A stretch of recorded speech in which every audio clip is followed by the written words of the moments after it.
Hi, everybody. Hi, welcome in. I'm back. I'll turn on BGM today because I think I need something just going on in the background while I'm talking. Mr. Undertaker, thanks for the hydrate.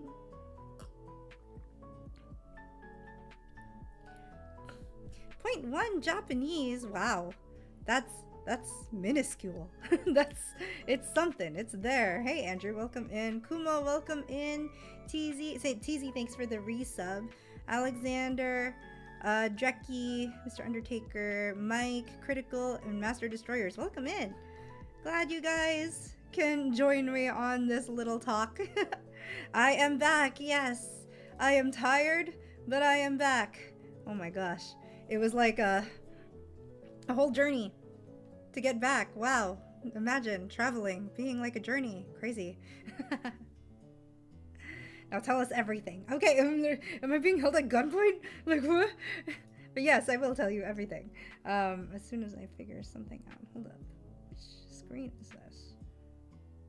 Oh, never mind. There we go. I was like, I have lines on my screen, but I don't know what's causing them. But yeah. But tell me, how was your 2 weeks without me? Did you guys do great? Did you guys grow and learn? I don't know what you did. Conrad, welcome in. Blessed Monday, thank you. Blessed Monday to you too. I actually took today off so that I could adjust my sleep schedule because what happened? I think I mentioned this yesterday. I woke up at like 1 p.m. yesterday. I woke up at 10 a.m. today, so I'm like, I'm getting there. We're getting there. It was very sad. Oh, I was like, why sad? I was like, oh, it's very dad, right? Because it was Father's Day. Forgot. It was so funny because I asked my dad what he wanted for Father's Day, and he was like, I just want my daughter to be happy. And I'm like, oh, I know what that means, but oh. But yeah. 2 weeks has been interesting and eventful. I left my job and I'm preparing to go on to the next phase of my life. Yo! Okay, big move. But I hope you have like a good plan ahead. Good luck to the next phase, you know? Jeremy's going to tell us everything. We're going to learn the meaning of life and the universe. So the meaning of life and the universe is God.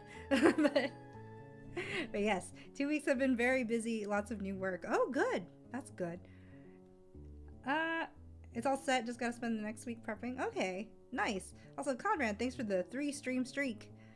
Glad you guys could make it. You could make it for 3 streams in a row. That's crazy. I think I've seen numbers at like 50 before, and I was like, whoa, y'all are dedicated. I'm so sorry if I messed up your streak by accidentally hitting start streaming on accident when I meant to hit something else, and then stop streaming immediately and broke everyone's streaks. Maybe it was unplanned. I don't know these kanjis, TZ. Nani kore? Hold on. I'm going to Google Translate. Ni narimasu. Nani ni narimasu?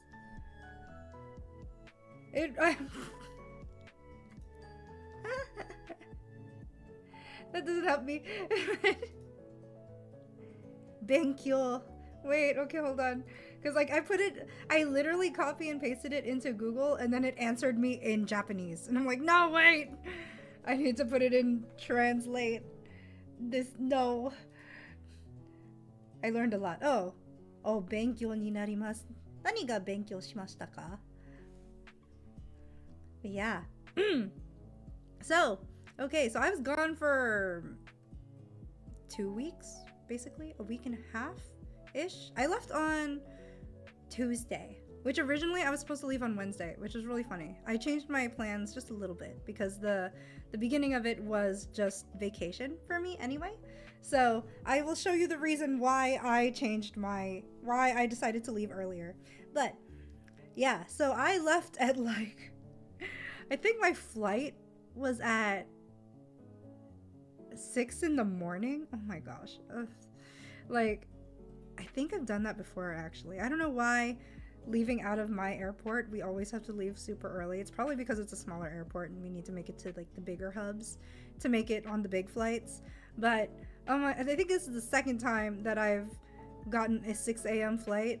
And like, you know, technically for international flights, you're supposed to be there 2 hours earlier before your flight. I think the last time I went to Japan, I did that. And I showed up at 4 a.m. No one was there. Like, none of the desks were open. I couldn't check in, nothing. No one showed up at the gate until... no one showed up at the counter until like 5:15. And I was like, my flight leaves in 45 minutes. Is this okay? But like, there's literally nothing else I could do about it. So they accepted it. But I was like, oh my gosh, it's so early. So I got driven to the airport by my house sitter. So that was great. And then I ended up at Chicago O'Hare for like 4 hours, I believe my layover was, because after these like last few trips where I've had issues getting out of my home airport, and then it just like completely messes up my whole like commute schedule, because 2 hours layover used to be acceptable. Now it's not enough time. So I'm like, I'm not gonna risk it. I'm just gonna give myself 4 hours. Chicago O'Hare, I'm sorry. I know, right? O'Hare. Crazy. Diddle, welcome in. Not my name. I'm kidding. But yeah, so I ended up there for like 4 hours, and I was like, you know what? I'm gonna hang out in a lounge, because I was flying United. So I was like, okay, they have a couple lounges at Chicago O'Hare. I will just camp out at one. I don't have a pass, but I'll just pay for a day pass. Which, if you don't know, like if you could get into like all the lounges in airports if you have a certain credit card. I don't remember which one it was, because one of my coworkers was like, Jemmy, you should get this credit card before you leave so you can get access to all the lounges. But it is a like, I think it's a $600 annual fee to get the lounge pass for a year. And I was like, I don't know about that. I like having one credit card to manage, because I don't want to overspend, get myself in a bunch of debt, make myself think that I am fine when I'm not. So I will not do that. So I was like, okay, I'll pay the day pass. It's like $60 for 4 hours but the food is free. So I was just like, okay, because airports gouge their prices for food anyway, and I'm here for like essentially 2 meals, maybe the day pass is worth it. So I got the day pass. Unfortunately, I chose the wrong lounge, I think, because it was very small. It was kind of dirty. I was like, man, this ain't worth the $60. What the what?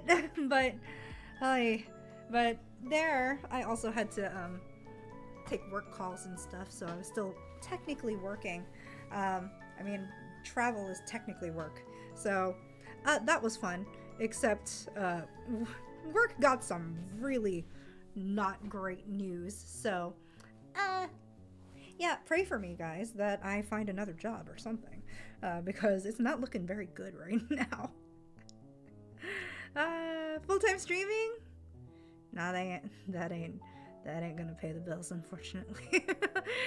So yeah, I mean, like, I'm not in hot water or anything. I am still pretty stable, but I think I should probably start branching out just in case.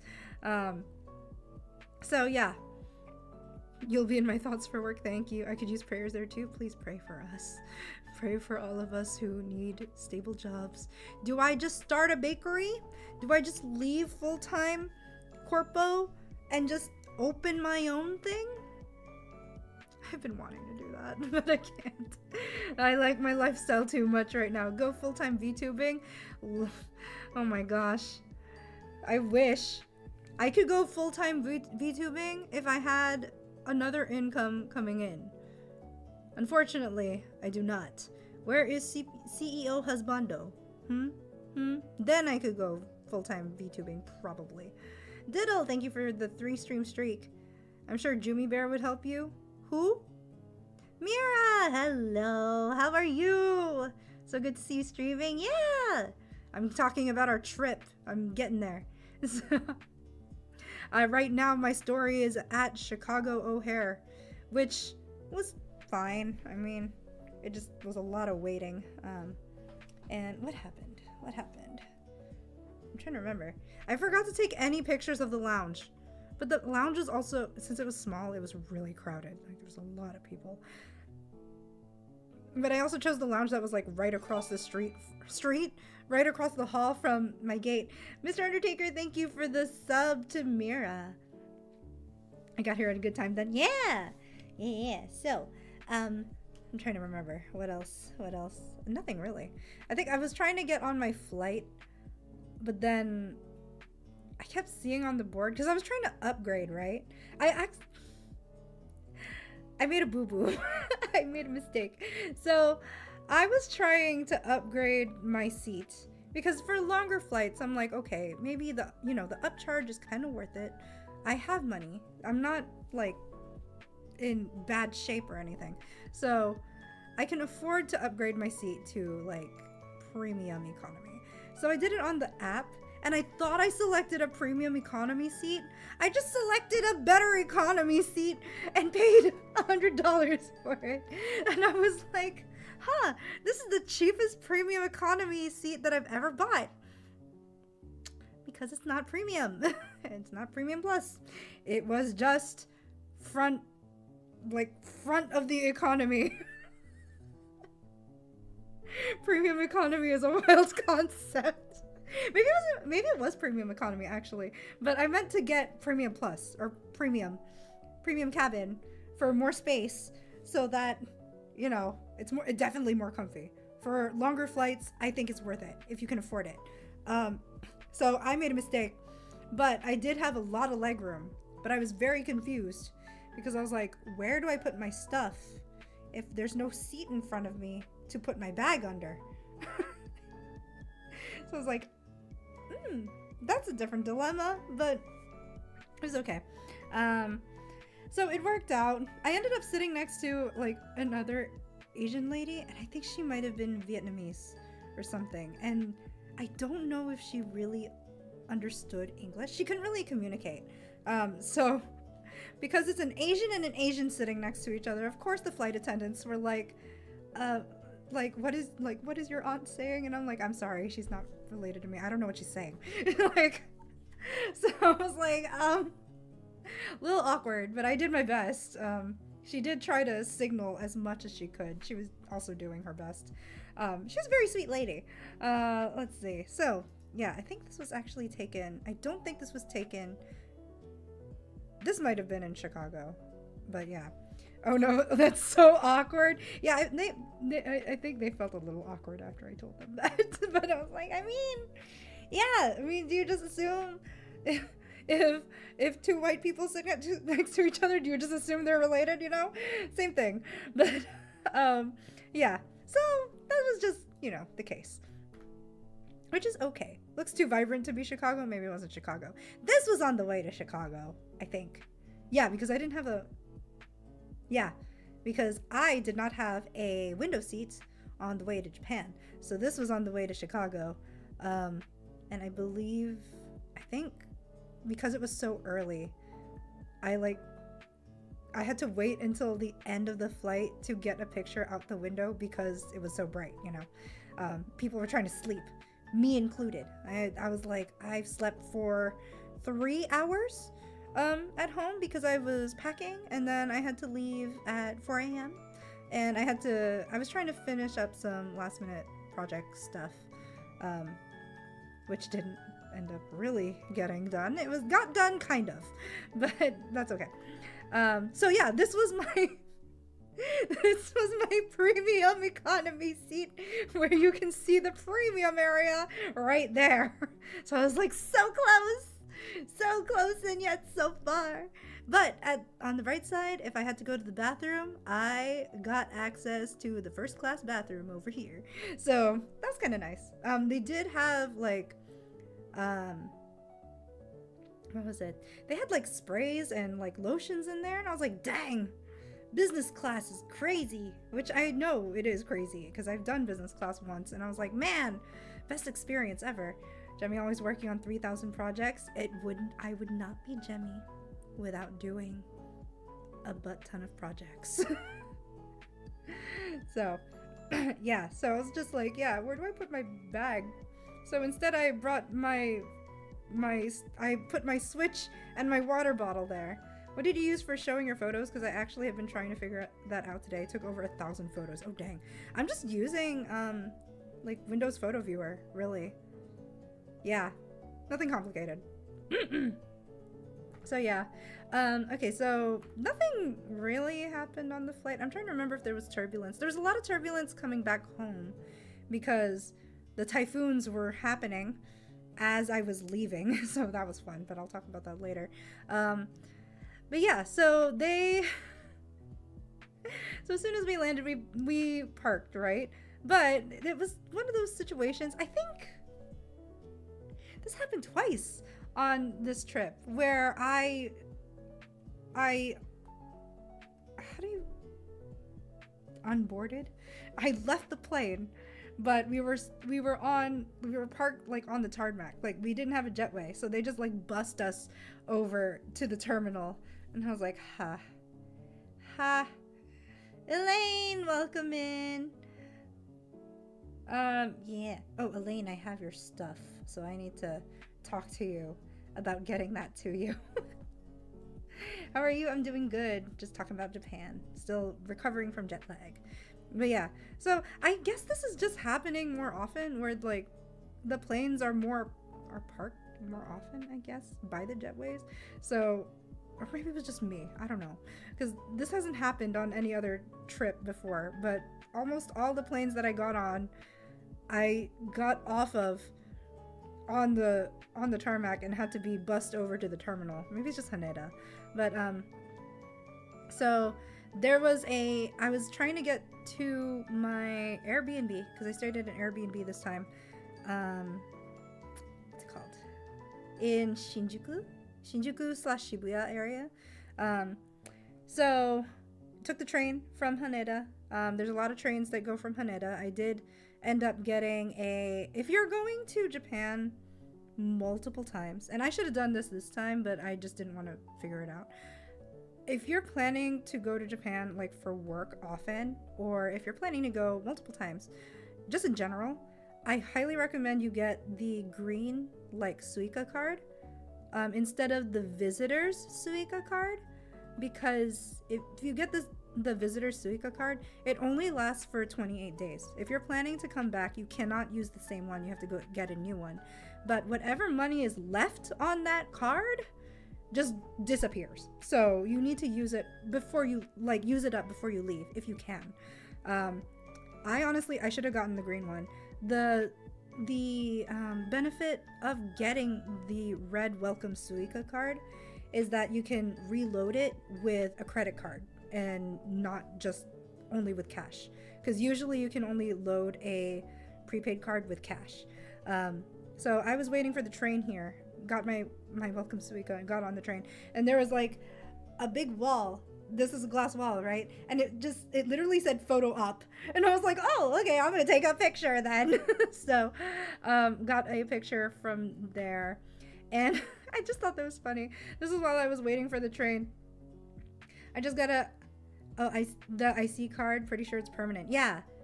So keep it so that when you go back, you can use it again.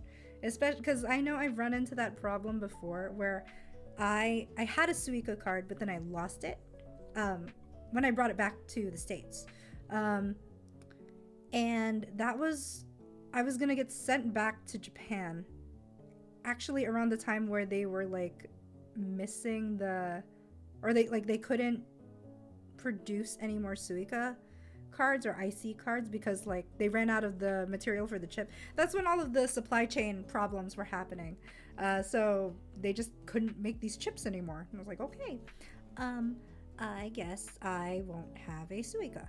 So I paid everything in cash, and I bought every ticket that I paid for on the train was a paper ticket, and that was really, really annoying. Don't do that. So I would recommend, yeah. But if you have an iPhone, you can use your iPhone As your Suica card, I have an Android and I stand by it. I am not being persuaded into an iPhone. So, yeah. Let's see. But yeah, so while I was waiting for the train, I saw this ad for tobacco tea sticks. And at first, I literally thought, I was like, oh, it's just cigarettes, right?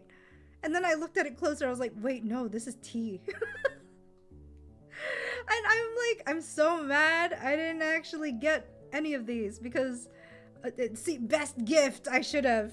Using the Force, you will switch to iPhone. No, I will not switch to iPhone. I am not mainstream. I am a hipster, if any, kind of. Yeah, so I was trying to find these later and I could not find them. I couldn't. Those aren't cigarettes? No, they're tea sticks. They're powdered tea. Now I want them. Yeah, right? No, a couple of people asked me, like, could you get me a box? I couldn't find them after. I never made it back to this train station, unfortunately. So, unfortunately, tobacco tea sticks will not be distributed at Offkai, unfortunately. So, and it was just a hike. Not listen. Actually, I think some of the stations that I got to, there was just like a lot of construction happening. So, this was me trying to get to another station, I think. There were a lot of transfers to get from Haneda Airport to my Airbnb. And as much as possible, if you're just getting there and you have luggage, I highly recommend, if you can, take a bus or something. If there's there's usually an airport limousine bus that will drop you off at the major train stations, which will cut down on your transfers. It's like 1,400 yen to do that, and I believe 1,400 yen at this moment today. Please go back. There we go. 1,400 yen to USD. I've been using 865 for a bus ticket. From the airport to any of the major train stations, I usually go to Shinjuku Station, or the bus port, and then go to the station from there. So this was me trying to transfer, and it was just like, I'm in Japan! Woo! So I ended up in this like little back street area of, where was my Hatagaya? So I really wish that I had taken pictures of the Airbnb. I forgot to, but the Airbnb was very interesting. So it was great. Gachapon, yes. So it was funny because as I was walking from the train station to my Airbnb, there was literally just a store of just gachapon. So I was like, oh my gosh, I need to check this out. And of course, they have the i7 gachapon. Guess who I pulled? I pulled three times. And it was so cute because I guess this is a thing now, because I don't remember seeing this at gachapon places, but now they have this thing. They have these like setups where you can put your nuis and your plushies so that they're in like little sets. I don't know why I didn't use this one. Because I know I took a lot of pictures with Jemmy plushie with these sets. So yeah, you'll see them later. But dude, hi Ceylon, welcome in. You can stage photos there? Yes, you can. I was like, oh my gosh, this is so cool. And then like, this is where you put the capsule, the little you know, where your gachas are encased in to recycle them. And then you can take pictures. It was very cute. I was like, I want to find more of these. I will. So there was this one cute one that I kind of wish I had pulled, but I was like, what will I do with this? But I thought this was very VTuber appropriate. It's moldy food. So we got mochi, orange, bread, cheese, and potato. It's moldy bread. It's moldy food. That's crying. That top one is just us. No, it's not. I know there's a sprout, but no, it's not. It's not you. You guys are opium poppies, not potatoes. That's not SpongeBob. It's cheese. Moldy cheese. because usually when I go to Japan, if they have like a funny gacha, I will pull it. But this time around, I was like, nah, I'm not gonna do it this time. And I just found, so while I was walking, I did find this like really, really pretty flower pot. Like I was like, I want to know what flower this is. I want to plant these. These are so pretty. Opium, Ceylon, do you not know the story of the buds? Do I need to send you the YouTube clip? It's so good. It's so pretty. I want this flower. Actually, where is this? Okay, so this was actually, okay, let me explain my Airbnb, I guess. So my Airbnb was actually like the bottom apartment of a apartment complex. It was like 2-level, but it was just one room, one kitchen. I think the most interesting thing about it, it was a very cute Airbnb. However, there was one review that I saw on it that kind of made me like, you know, raise an eyebrow, because I was like, what do they mean by that? And they were just like, oh, the shower is actually in the bedroom. So if you're staying with someone and you're shy, just a heads up, the door is just frosted glass. And I was just like, interesting, okay. And then I go there and I'm like, oh, the shower is literally like, you open the door and it leads into the bedroom. Like, it's it's right there. Like, they put a note on there of like, when you're done showering, please leave the door open so that it doesn't mold. And I'm like, oh, this is very interesting. I was like, this is Sasuga Japanese apartment, you know. But I had a very nice time. It was very well stocked. There were a couple of restaurants around there, and I keep, every time I go there, somebody recommends Moss Burger to me, and I still have not eaten there. There was a Moss Burger between my station and my Airbnb that I would pass every day. Never ate one. I should have tried one. I was told that it's very good. But the tomato is like huge. So I was like, okay. Hold on, Ceylon, I'm gonna send this to you. But yeah. So actually, this is the next day. So I pretty much, when I got there, I was gonna meet up with Jackal, Mira, and Ace. Because all of them were also in Tokyo at the same time. So we tried to make a whole trip of it, which was really nice. I thought I had a lot of fun with them. Hold on, where's the clip? Oops. Can I just save copy link address? There we go. Give me a second. Actually, if you want to know if you're new here and you want to know the lore about the buds, there you go. It's that YouTube link. Or that YouTube clip. So so that morning we were actually going to meet up. Okay, this is actually the reason why I moved my flight earlier, because Mira, bless her heart, is so prepared, wanted to go to the Kirby Cafe. And I was like, I've always wanted to go to the Kirby Cafe, but I never want to go by myself, and I don't know who to ask, because usually when I'm there I go by myself. No, don't be sorry. It's great. I loved it.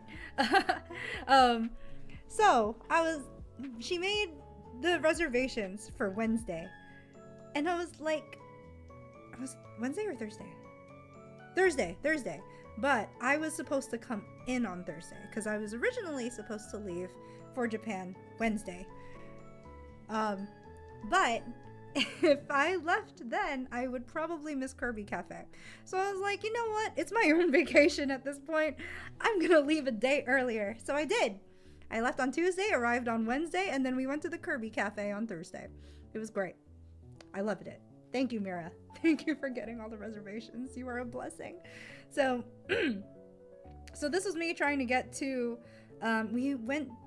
we decided actually to meet up because I think Kirby Cafe was like not until 3 p.m. around that time. So we were just like, okay, well, let's meet up earlier and then we could get lunch, or we could, you know, go to a cafe or something. So we went to this place, I think called Monkey Gallery. Jackal found it in Shibuya, I think. I don't know where it was exactly, but it was funny because we all ended up there at different times. So Jackal ended up being the first one there, and it's so hot and it's raining. So it was like I was so sticky, but there was a park right next to the coffee shop. So Jackal and I met up there, which was really cool. I was just like, oh man, the last time I saw you was for Reach across the world, on the other side of the world. So it was really cool to be able to run into friends in just like a completely different country. So it was really fun. We ended up at this park where it was raining, so we were standing under a shelter and just chilling. Unfortunately, the mosquitoes were relentless. Luckily, I eat onions, so they don't like my blood. with the holes mentality from the movie, right? I'm just kidding, but yeah, they did not bite me nearly as much as they bit Jackal. So I was like, okay, this is fine. But I did try to like swat any that I saw was biting him. And we met travel vlog. Yes, we are talking about my travels. And then we met up with Mira and Ace. So they got to the cafe. And as we were like waiting for our food, we were just like, Mira has a plush now. So I was like, we need to take a plush picture together. I don't know why I didn't include the picture of us three, me, Mira, and Jackal with our VTubers. Oops, I forgot to include the VTuber picture. Are you Japanese? No, I'm not Japanese, but I do know how to speak it. So I got, in future I want to live, yeah, no, Japan's fun. So yeah, we ended up at Monkey Gallery, and what was it? Just ordered a bunch of stuff. So I was hungry because I think actually the day before I didn't get food either. I was like, no, I did get a little bit of food, but I didn't get it until like late because I was like, there was like just a lot going on. So I spent some time talking to some friends on the phone, and then I was just like, wait, it's like 8 p.m. I haven't eaten all day, which I didn't because I typically on Wednesday I fast until 3. So yeah. Yeah, so typically I fast until 3, and then I was like, I just want to get to my Airbnb. Got to my Airbnb at like 5, and then I was like, oh, let me unpack and everything. And then it was 8, and people were like, Jemmy, you need to eat something. So I found a 7-Eleven and I got an onigiri and a lemon tea. So I got some food in me. That's why I was like, okay, I'm ready for lunch. Let's meet up for lunch. That's why I was like, I'm gonna get a sandwich. I'm not just gonna get a pastry. I'm gonna get a meal. So I got a tamago sandal, which this one was definitely different than the ones you would find at the konbini. I think I actually liked the konbini sandwich more. Also, the bread here was extremely thick. Like the shokupan slices were really thick, and I was like, I can't eat this. This is a lot. And yeah, the drink was a brown sugar matcha latte. It was so good. It was good. I enjoyed it. I know Mira had it too. And then I think did I include Jackal's? This was what Jackal ordered with the 2 little pastries. They don't look small in this picture, but they were so tiny compared to like American sizes. I was like, that is like half the size of an American croissant.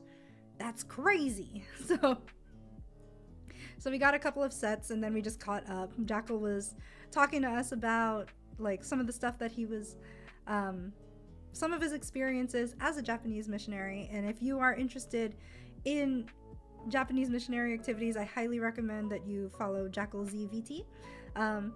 He does post about it sometimes on Twitter. I know that he's getting back into streaming. He's still getting set up. So yeah. So he'll have a lot of fun things to talk about. Stoop, I could have drooped my... What? But yeah. So I think from there actually... Yeah, so from there we went to...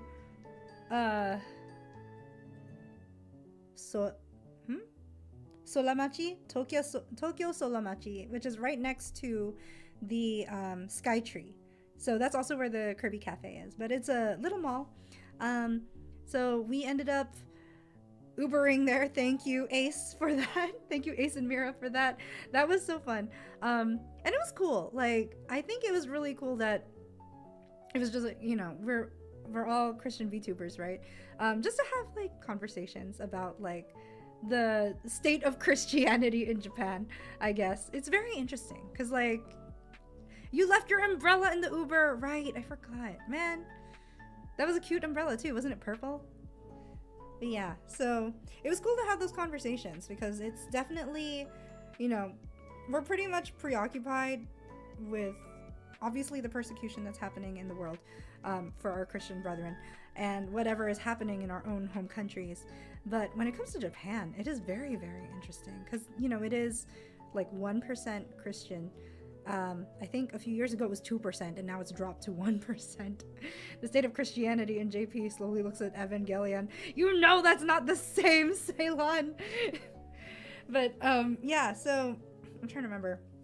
But there's a lot of things to look out for in Christianity in Japan because like, and I've heard this from other people too, and then Jackal pretty much confirmed it. Like there's a lot of cults in Japan that are popping up that are kind of distracting from Christianity, so it becomes very, very interesting. Like you have to do your research before I guess joining a church, really. I won't speak to that too much because obviously this is coming from hearsay and third party, since I'm not the one experiencing it yet. If I am being called to Japan, I don't know. That'll be something that I deal with in the future. But yeah, so we ended up taking the Uber to Tokyo Solamachi, and they actually had, this was right outside of the Kirby Cafe, they had this cute little walkway with like wind chimes and everything that you could walk through. It was so cute, and they actually had like a beer fest over in this area. We did spend a little bit of time just chilling there after the Kirby Cafe and after shopping in Solamachi because they also had a Pokemon Center, which I will show pictures of in a bit. So we did some shopping there.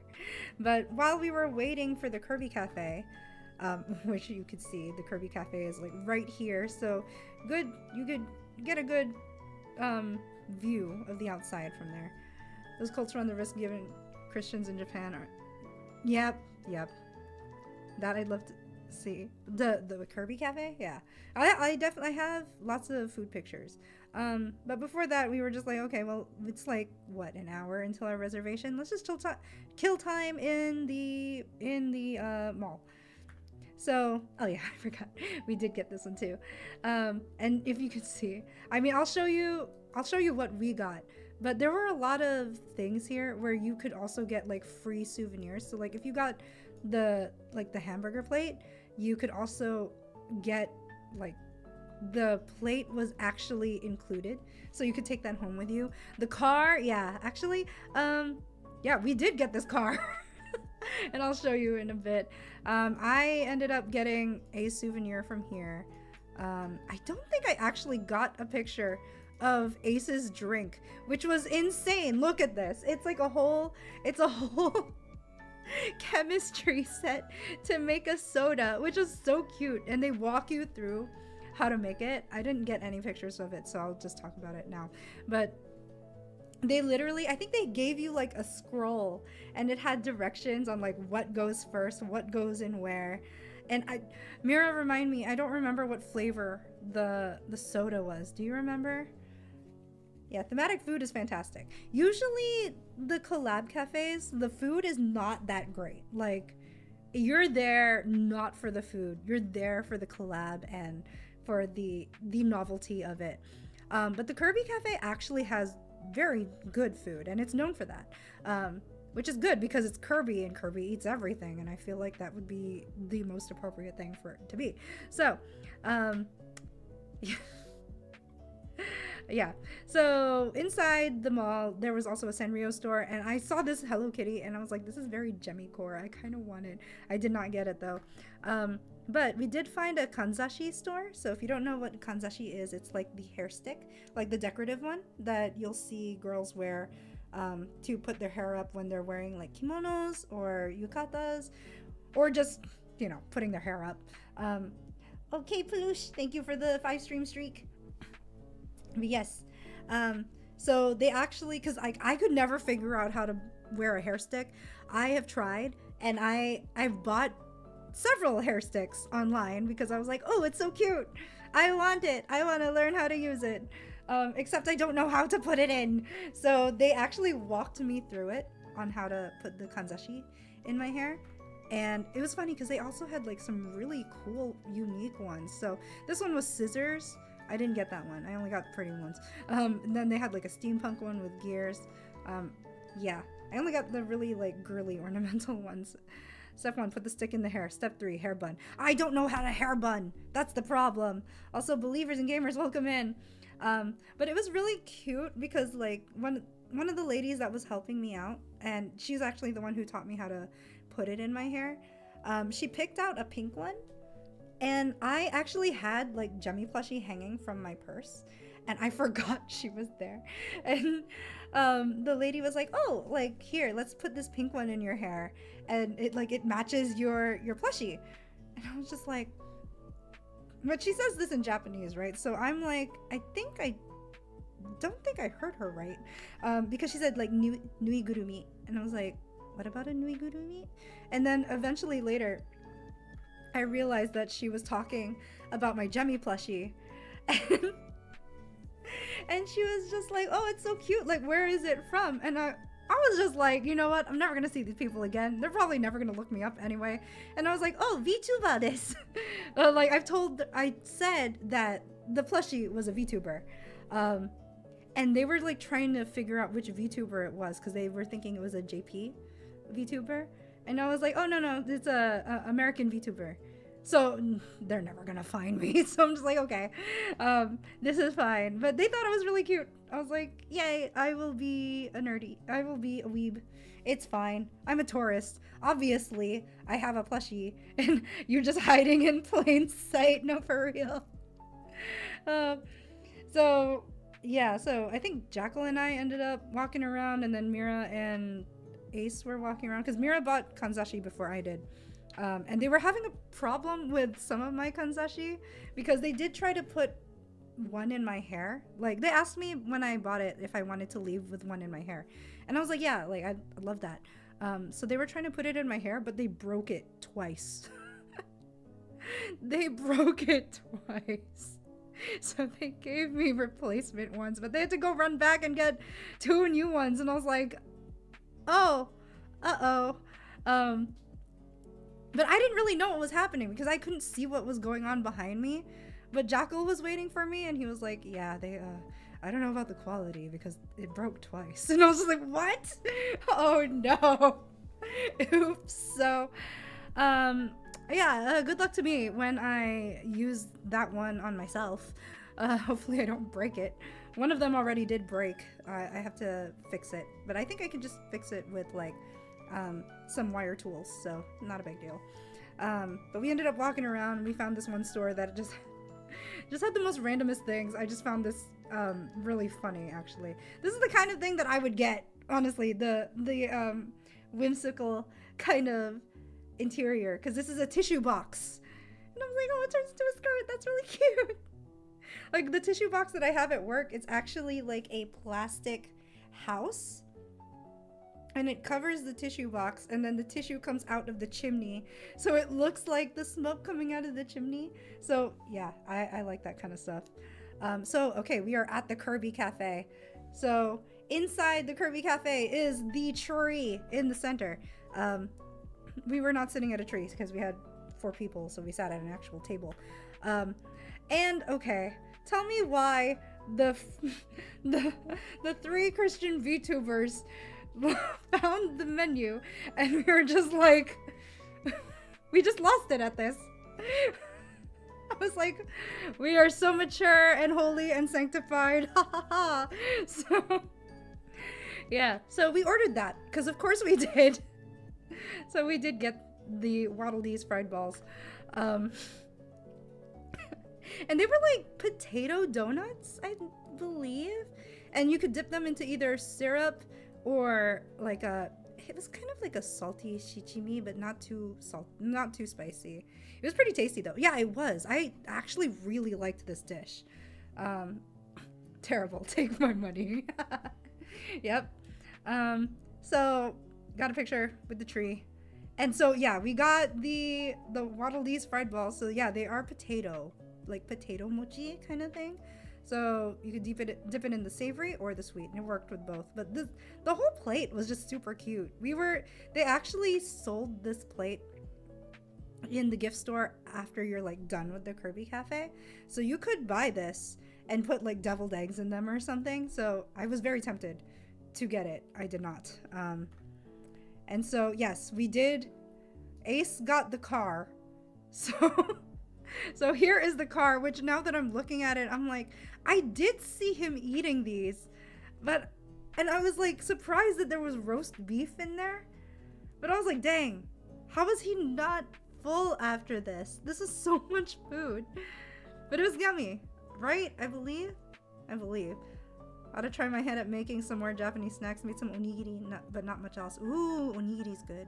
Do you get to keep the car? No, you don't get to keep the car. I don't know if they sold the car. We ordered so much. I think, yeah, everybody ordered a meal, a drink, and a dessert. We had so much food. And then we ordered the other car for the table so that we could get pictures of the car. They did sell the car in the shop. Oh, okay. Okay, nice. Okay, so you can buy the car if you want to.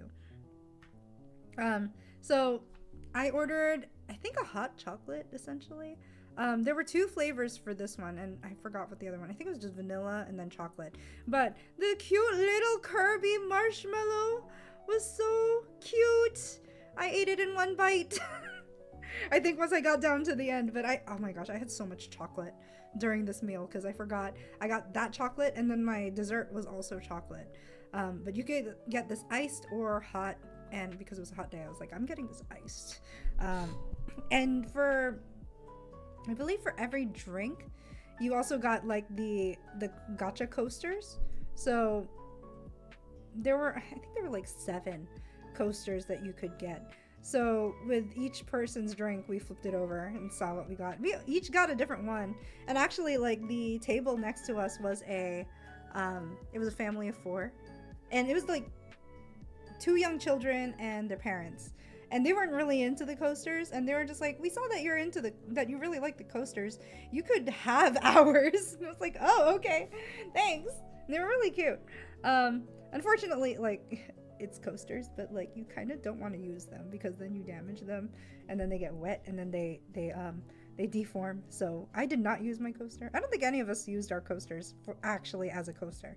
The family was so sweet. Yeah, I think they were from Germany actually. So they were very nice. I was like, I'm gonna go all out. I'm gonna get the tree meal. So it was like apple chicken. They gave us the Max tomato. I did not know that this was broccoli. I was like, what is this? Cauliflower? It's broccoli. It was actually really good. But inside the tree there was a what was it? Did I take pictures of what was in the tree? No, I didn't! I'm silly. But there was a cheese sauce that I think was supposed to go over the salad, which I did dip the salad in, but then I dipped everything else in the cheese sauce because cheese. And then there was also a potato salad in there. So, and the rice, it kind of looked like seasoned rice, but it's like it was not seasoned. It was just colored. So, and then the blocks are actually omelets. So it was good. Sketchy, welcome in. This was my dessert. I got the Meta Knight chocolate sundae. I don't know what is Meta Knight about it other than the logo, and I think that was really it, but it was good. It was chocolate, raspberry, and then I believe was it cornflakes or was it might have been like pie crust. pie crust dust. Graham cracker, I think. So that, I really liked my parfait. We got a lot of desserts. We got the Kirby car, which is limited to 1 per table. So we were just like, we're gonna get it for the pictures. So it came with cream puffs. I believe the car was made out of like a panna cotta. It's pink. It was like okay. Unfortunately, with all the sweets, I guess they balanced it with matcha powder. But if you don't know matcha powder, like if it's not in a drink form, matcha powder is very bitter. So it was very interesting to eat something sweet paired with something really bitter. And I feel like when that happens, it just amplifies the bitterness, unfortunately. So most of us are pretty full by this time, so I'm pretty sure Jackal ate the majority of this thing because Jackal is always hungry, luckily. Oh, Mira got the Waddle Dee Butt sorbet, right? I believe it was. But it was so cute. And she got to the plate was actually a souvenir, so she was able to keep that afterwards. Faceplant Kirby, yeah. It's quite the shock if you're not expecting it. Yeah. I was like, oh, like it's matcha powder. But I forget, matcha powder is very bitter. Right. So, it was a very funny menu. Yeah, so I was like, okay, let me get a picture with Jemmy.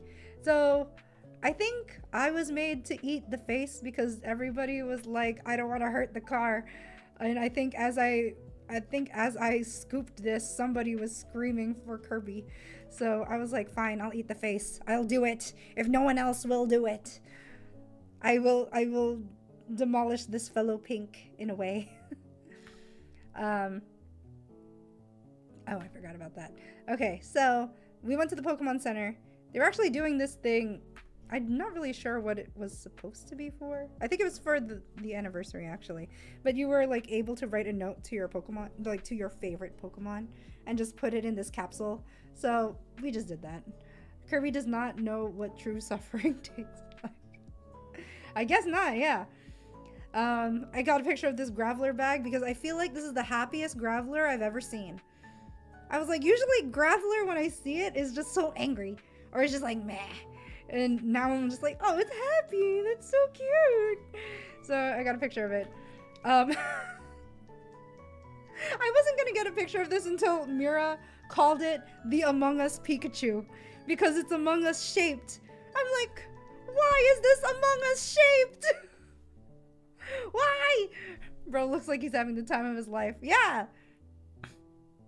Yeah, so why is Pikachu Among Us shaped? I'm not sure. No one could explain it to me. Oh, I thought I added the picture of the Psyduck. There was also a Psyduck that was relatively Among Us shaped, but not as much as the Pikachu.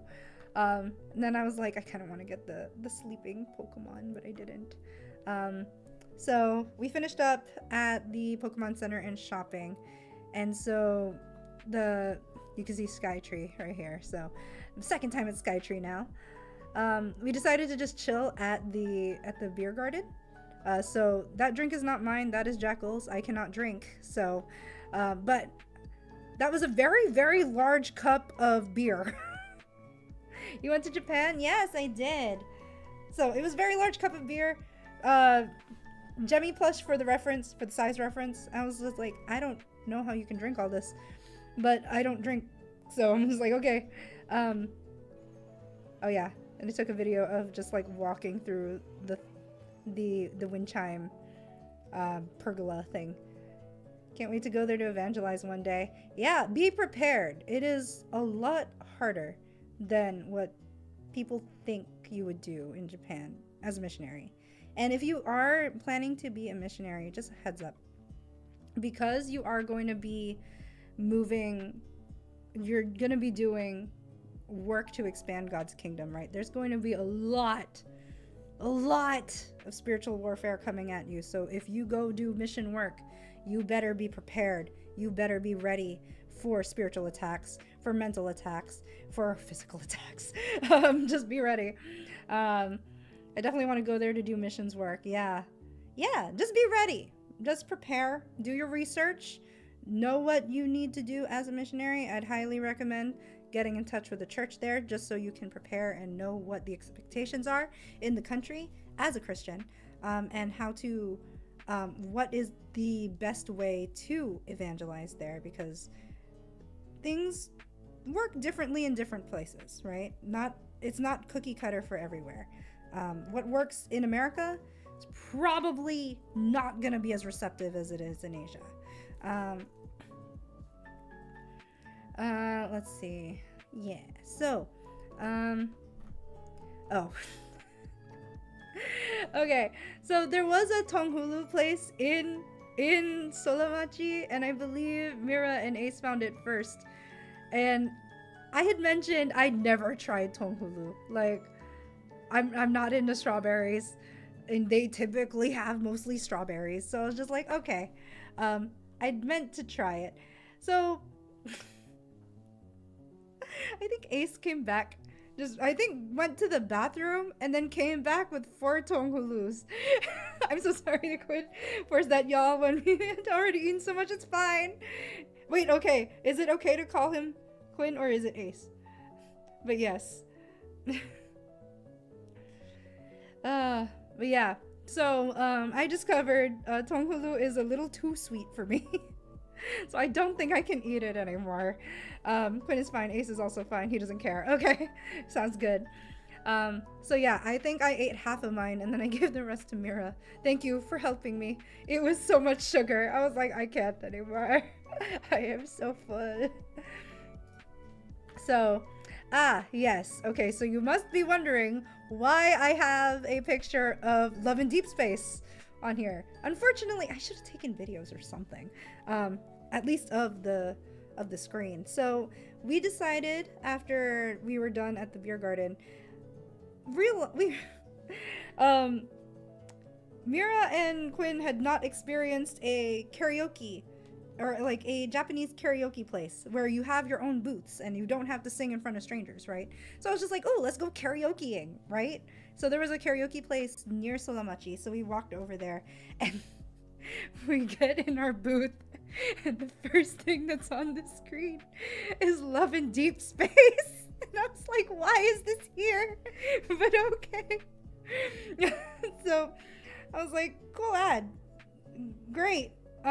Yes. So what? Yes.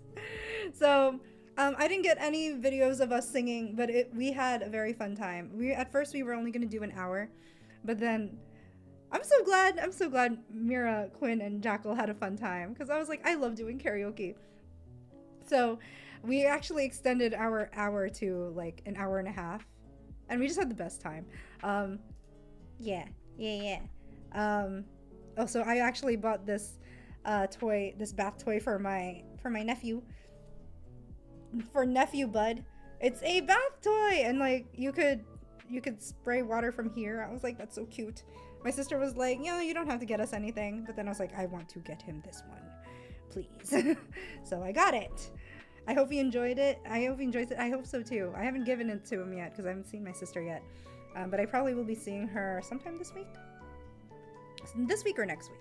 So I'll be able to give it to him then. So the next day, I believe. What was the plan the next day? What was the plan? I'm trying to remember. Wait, where did we go after? Okay. Oh, okay. It was Ueno Park. So, yeah. Hold on. Tiny, welcome in. So, in the morning, I believe this was Friday morning, right? So, where did y'all go? You guys went to Akiba, right? So, I think Mira, Quinn, and Jackal. Well, Jackal, I think, met up with you guys later, too, because I met up with him. Oh, right. He was going to the church. So, I think Mira and Quinn, I think you went to Akihabara, right? Or maybe not yet. No, not yet. I don't remember where you guys went. But I was like, okay, I'm just gonna take like a slow morning. I'll meet up with them later. Because like the last time I went to Japan, there was this really, really good breakfast place that I went to that was like across the street from the station where I used to stay at, where I would stay at the hostel. So this is in Kagurazaka. But it turns out, like, I was like, okay, I'm gonna leave for breakfast and I'm gonna eat at like 10. Turns out the place opens at 11.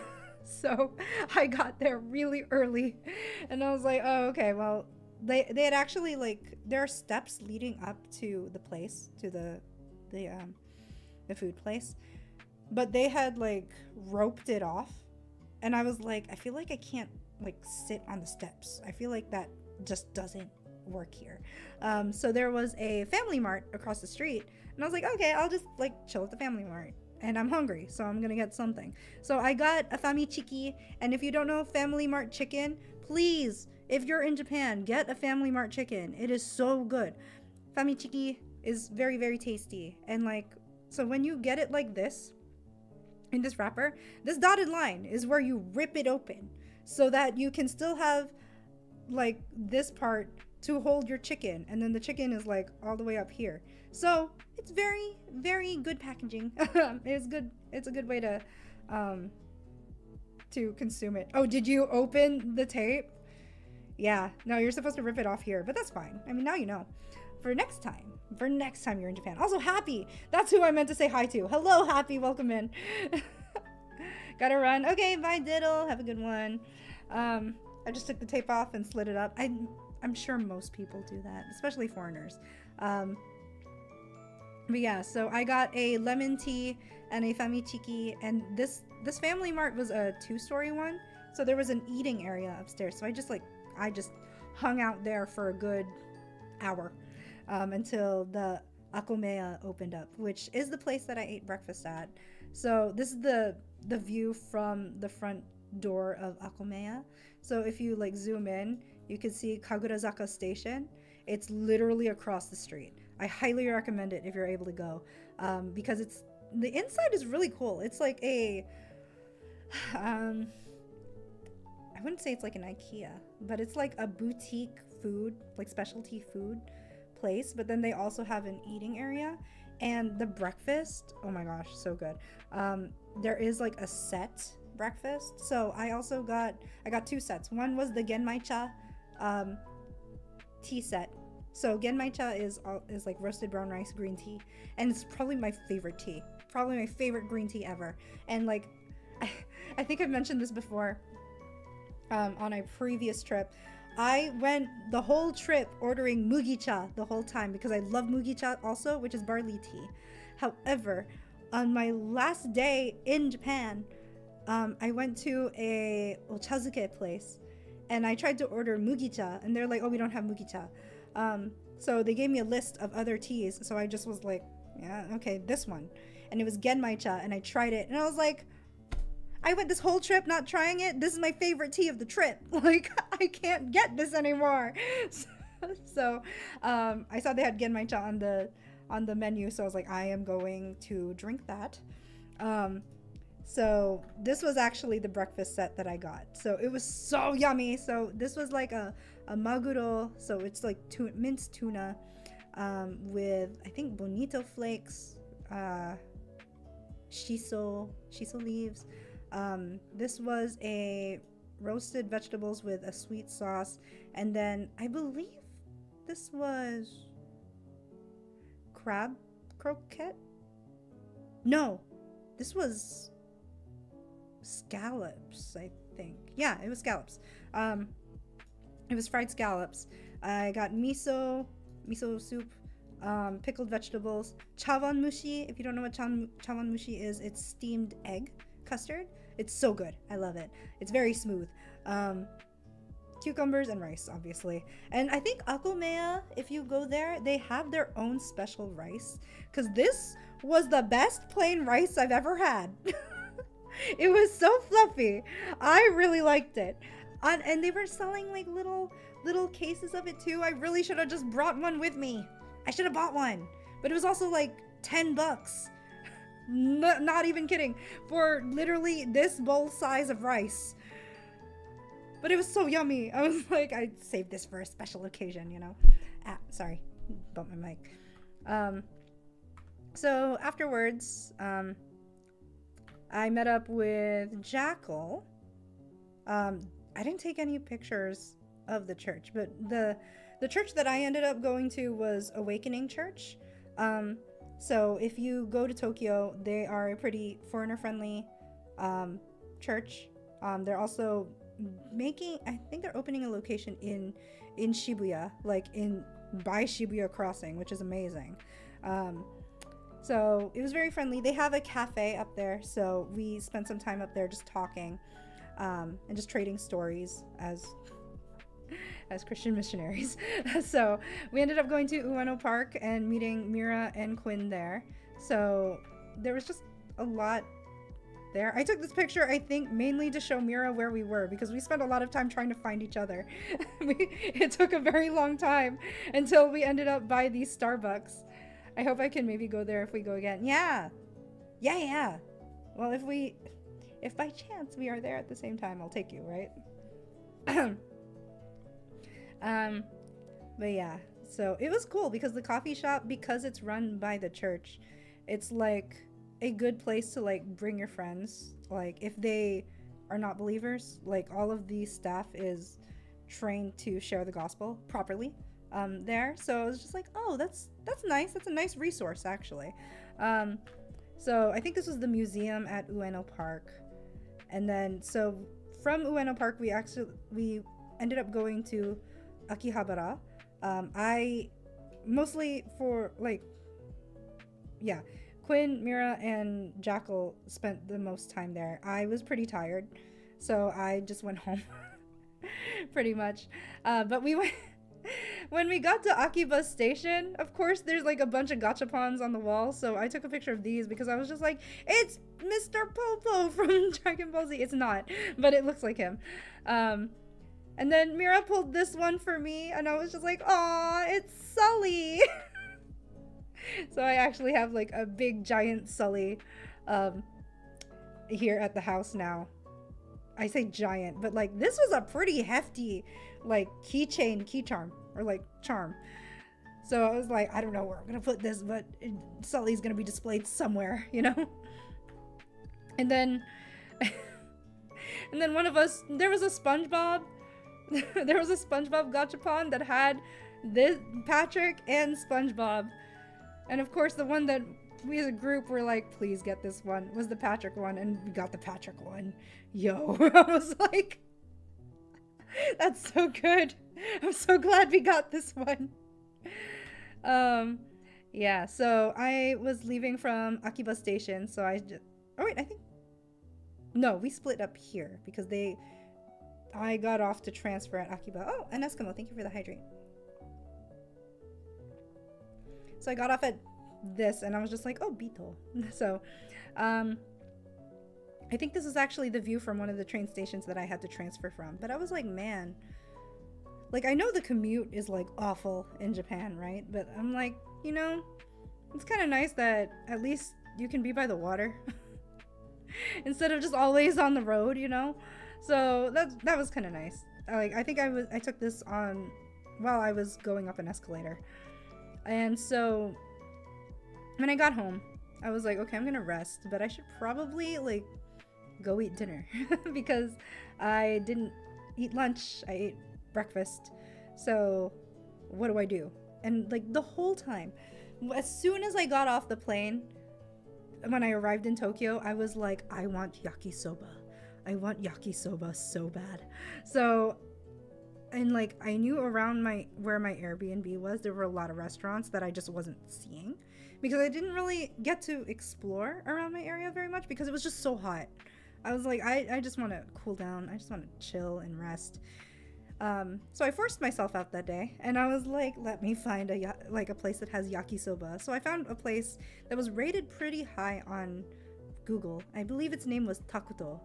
And it was very, very small. It was like a very small izakaya. It was only 4 bar seats and like 1 table. And I was like, oh, this is the legit place. This is the small, intimate place. So I go in, like there's not even a lot, like as soon as you open the door and you step in, 1 more step and you're seated. Like there's not a lot of room in there. But I think this meal, because like I got minced tuna, I got negitoro, so that's what you're looking at here, And then I also got yakisoba. Oh, excuse me. So I believe this was all less than $10, which is pretty good. However, because I'm eating at the bar, right? When I order my food, there's only one guy, there's only one person making all the food and serving the customers, right? Because it's small. I'm pretty sure he's the owner. All right. He was just like, okay, that's your food. What do you want for drink? And I was just like, water. And he just kind of stared at me for a second, and then turned around and got water. I was like, he's so confused. I'm sure he doesn't get asked for water very often, especially in Japan. Like, it was funny because like when I was a transfer student in Japan, I would drink water, a good amount while in school. And when the other students would see me drinking water, they're like, just water? Are you sure? And the reason why is because like it has no taste. So they usually assume, or like people there usually want to drink something that's not water because water doesn't have a taste. So the fact that I'm just ordering water at a bar is like, whoa. So yeah. Oh my gosh. Okay, this made me sad. So the next day, we are going to get high tea, I believe, that day. And then we were also going to get food somewhere. Oh yeah. So we were going to meet at Ikebukuro because I had mentioned wanting to go to Ikebukuro. So we got to hang out at Sunshine City for a little bit. So in my Airbnb, there is a washing machine next to the quote unquote bathroom sink. What is meant to be the bathroom sink.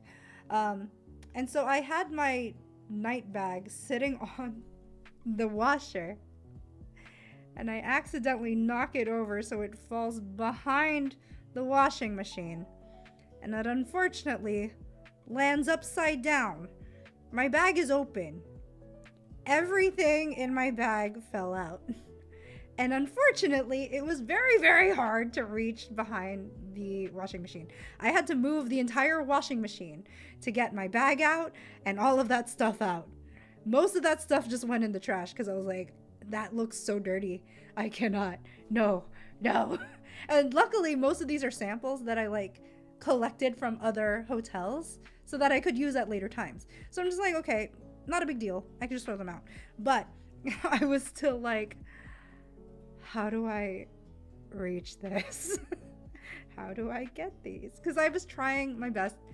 I was trying to reach it without fully having to move the washing machine. That wasn't working, so I had to move the whole washing machine later. But I was like, why am I like this? So that was my headache for that day. This was at Ikebukuro, so I think this was just walking to Sunshine City. This is Sunshine City over here, so it's a mall. Highly recommend going there. Okay, so if you don't know what Ikebukuro is a city. Obviously it's a city in Tokyo. However, it is known a lot for their anime stuff. Kind of on par with Akihabara. I know it's arguable. People will fight me tooth and nail. Fine, whatever. But Akihabara tends to be more on the like tech side.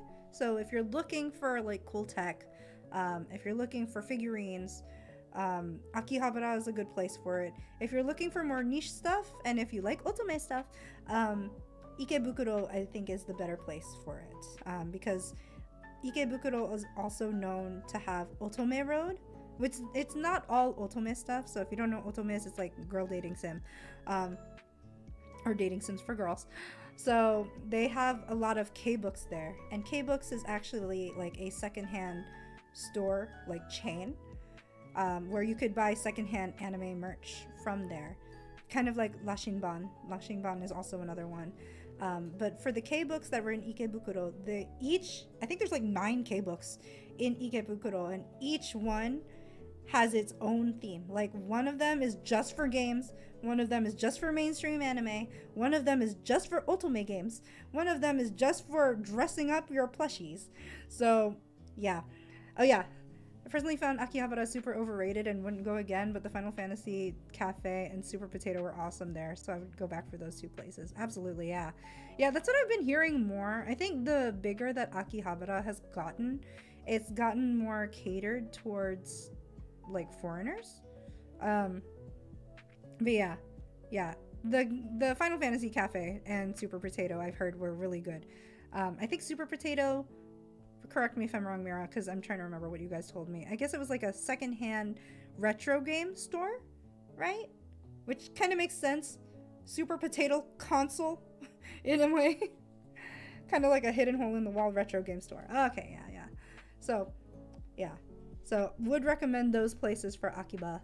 And if you're looking for a maid cafe, Akiba is your best bet. If you're looking for the butler cafe, however, it's in Ikebukuro.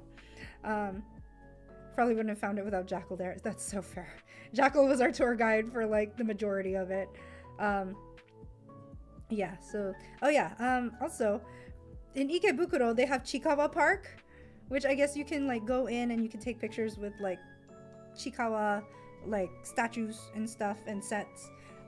We didn't go in there, but I think it was like a $20 for a ticket to go into Chikawa Park. If you like Chikawa, highly recommend it. Looks like you get a lot of merch in there. So, okay, so when we went to Ikebukuro, Mira and Quinn weren't there yet.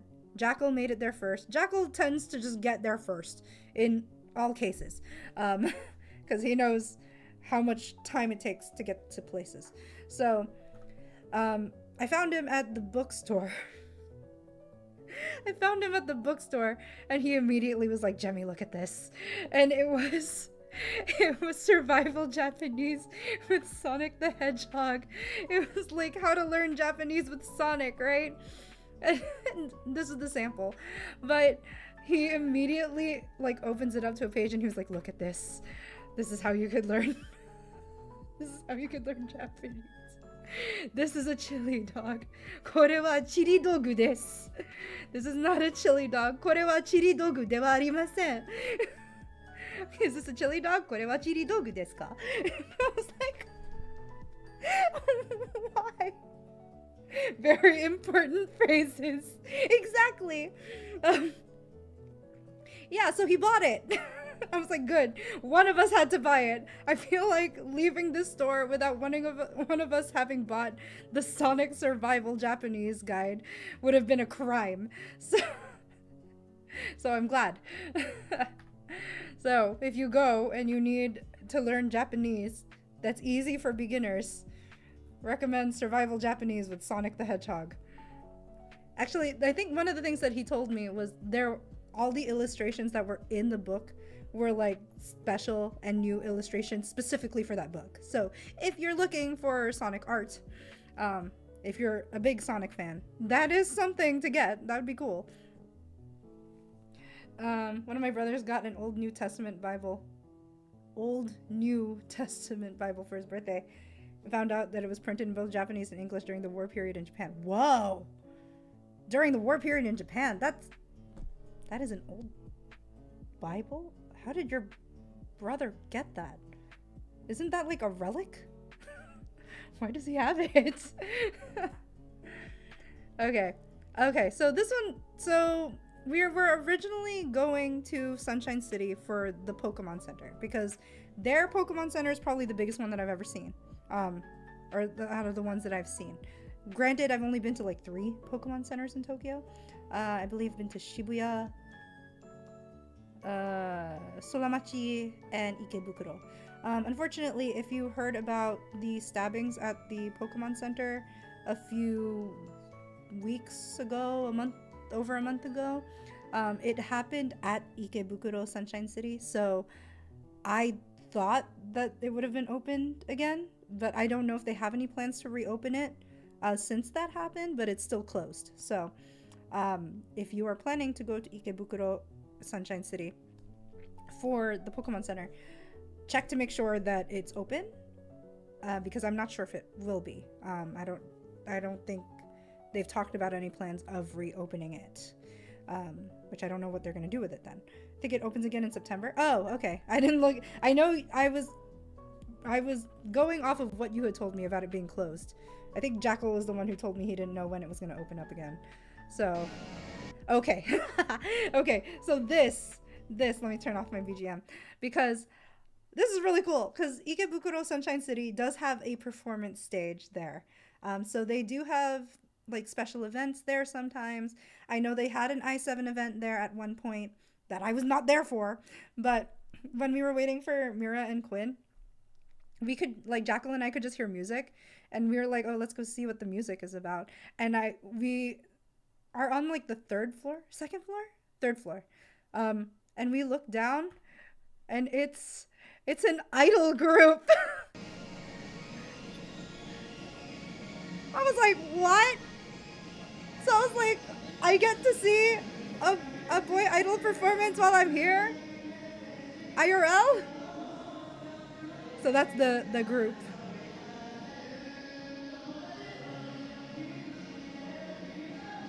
But it was so cute. I was like, oh. I was like, I'm living my I7 days. I was like, I am Fushimi-san from I7. But I'm also like, does every boy group have to have a pink-haired one? Because I'm like, okay, Tamon-kun, here, Plave. Is there somebody in BTS that has pink hair? I'm just like, pink hair tends to happen a lot, which I'm not complaining. I'm like, as a fellow pink, I understand.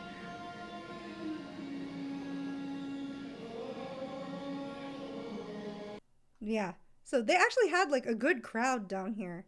Um, and I think when I looked it up, they've been in the indie scene since November 2025. How else will you know who the silly one is? is, is Tamon the silly one in Tamon Kun's B-side? I don't know if Tamon's the silly one. Does the pink one tend to be the silly one?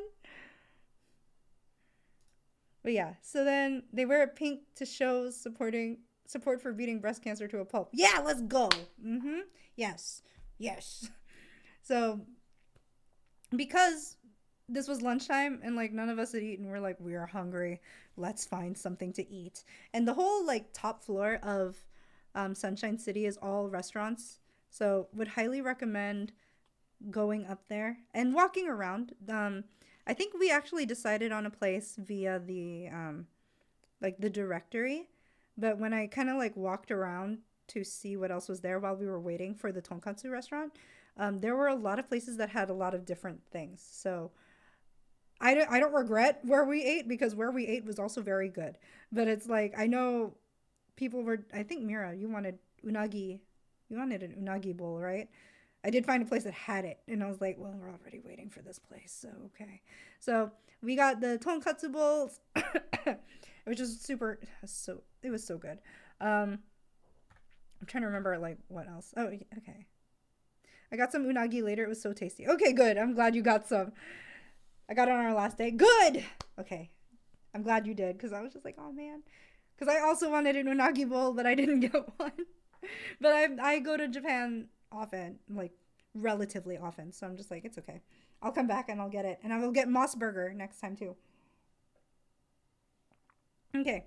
So, so yeah, this is the cover of the stream, right? So, you know the sets that I showed you that were at the gachapon place where you could like stage your plushies and everything. This was one of them. This was actually at the what was it? It was like a Bandai. It was Bandai, right? But it was like Tokyo's biggest gachapon area. So we went up there. Mira wanted to get something for her Tamagotchi. And then I was just like, we should go check out the gachapons. So, and also because I was on the hunt for other i7 gachapons, right? But they had all of these sets. So I was like, let me see if I could position Jemmy on on this bench. A big podcast room energy. Yeah. So they had these other sets too. Obviously, Jemmy's too big for this seat, so I was like, okay, she's just gonna be propped up against this fence. I don't know why I put her behind the fence when I could have put her in front of it. I don't know why. Why did I do that? I'm dumb. Um, okay, so I was like, okay, I found the i7 gachas. Yay, so I'm gonna pull. I got my third son, Haruka, thankfully. But then I got, unfortunately, my second one was Torao, and I really don't like Torao. So he's just there. I'm gonna sell him somehow. Um, and I took a picture of this because Jackal like lost it at this because this is like these are just charms that you could get from a gachapon, and it's just like it's like bath stuff, but like these are just like it's funny because these aren't even like the official ones. These are like the refills, the refill bags of the soaps and the shampoos. And I'm like, why is this a gachapon? But you'll find the weirdest things in gachapons. They come up with some interesting ideas, which is really funny.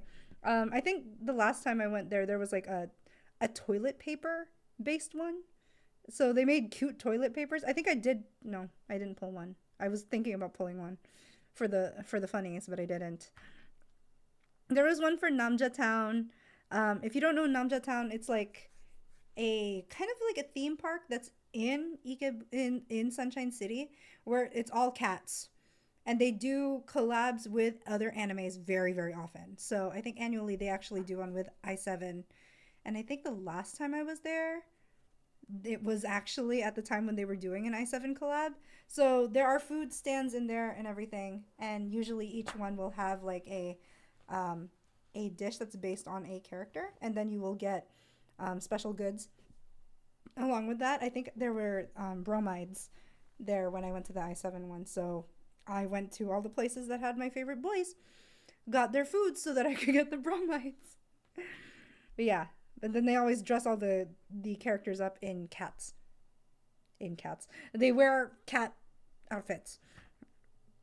And then there was this one too. I thought this was really cute. They had a special event going on for Demon Slayer on the top floor, I believe. I think it was still in Bandai. So yeah, we didn't really spend too much time up there. But then they also had like this setup for this is if you don't know what this is apparently the office in Idolmaster for Side M and is it also is it just Side M? This might just be Side M, which is just the males. So you can see the boy idols there. But they said do not sit. Like this is just for pictures. This is just for immersion. Do not sit in the office. And then I found a new housing for Jemmy plushie because it was so perfect. Originally, I just had like a pink one, it's basic, and then I found one with flowers, and I'm like, wait, I feel like I need to get this, so I got it. Unfortunately, it broke off my bag because the plastic loop up top here, so you could link it to something, is pretty cheap. I still have it. I just need to fix it so that it won't. I could still attach it to things and actually bring her places. So, I bought a Kuromi one, and then I saw dozens at that one store, and we went to and was like, oh man, oh yeah,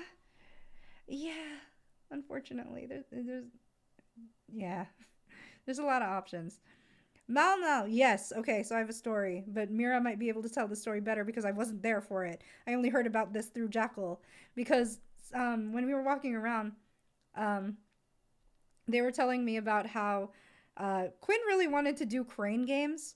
So in Akihabara, I think it was Akihabara, right? They were doing the crane games, and he had spent like a good amount of money trying to get this one. And then on it, he was like, okay, this is my last one. And he got the figurine, and he from what I heard, he like set the crane, let it go, and then kind of walked away because he was quote unquote confident that he got it, and then he got it. I was like, they didn't tell me which Mao figure it was until Jacqueline and I passed this, and he was like, oh, that's the one that Quinn got. And I was like, this Mao? This is such a pretty Mao. Oh my gosh. So Mira, you're very lucky. Display this nicely, please. And then so there, if you could see here, there was actually also these like decorated bowls on the other side of the crane. that it's kind of meant for ice cream or like desserts or something. So Jackal decided to try it. Decided to try it. It's a very pretty scene in the anime as well. Yeah, it is a very pretty scene. So I took a video of Jackal trying to get it. You got this. And I was just like, wait, can you flip it over the bar? Flip it over. Flip it over. No. I'm so sorry for my reactions. It like grips it just hard enough, and it's at an angle too. Could you flip it over the So I'm trying to do it. Okay. I was like, okay, we have crane game content. Let's go. Okay, perfect. That's exactly where I wanted to grab it. Okay, well, I flipped it over. I was so sad for him. I was like, what do you mean it flips over in place? Okay, gamba.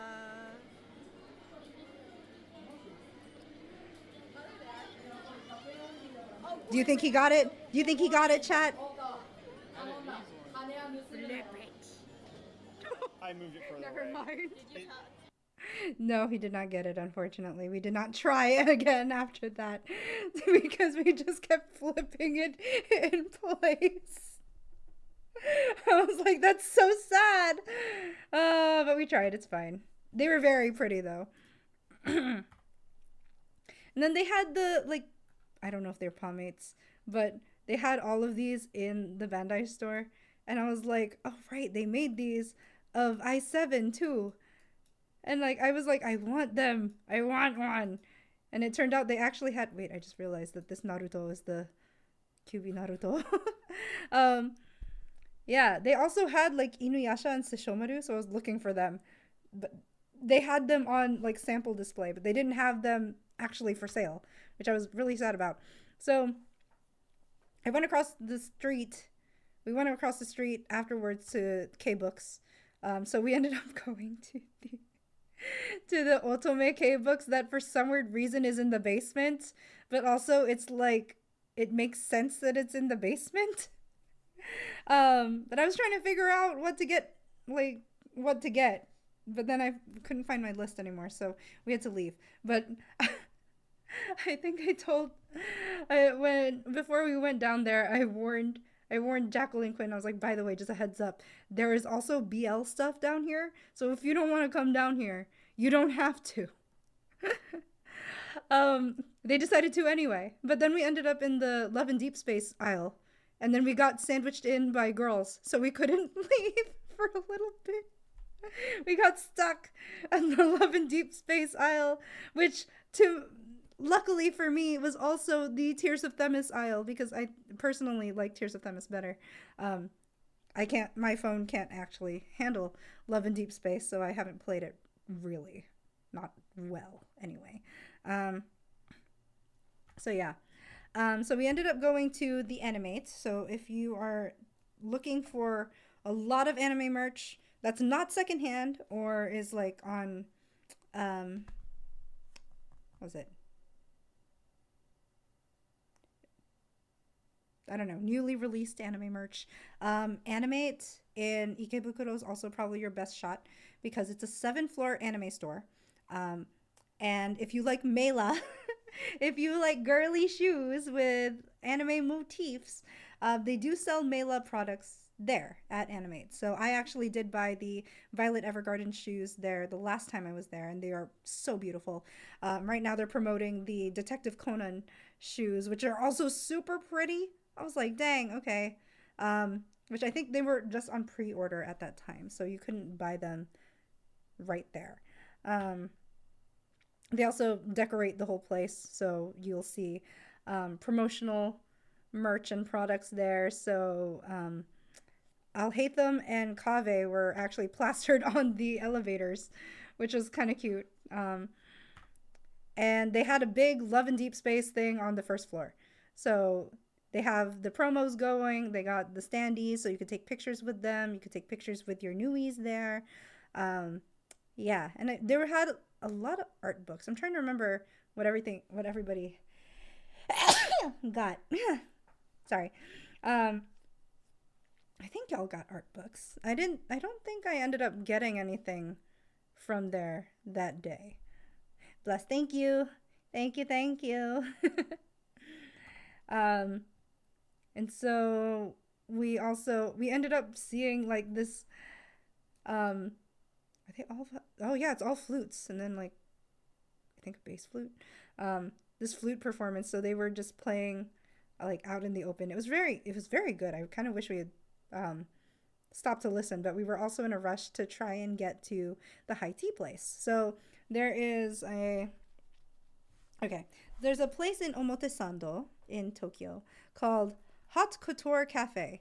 If you're on Instagram a lot and you look through a lot of like the like Japan travel reels and Instagram posts or TikToks or anything, this place comes up a lot because it's known to have like a lot of really nice flower decorations. It's like they go all out with the flower decorations, and the high tea is always themed.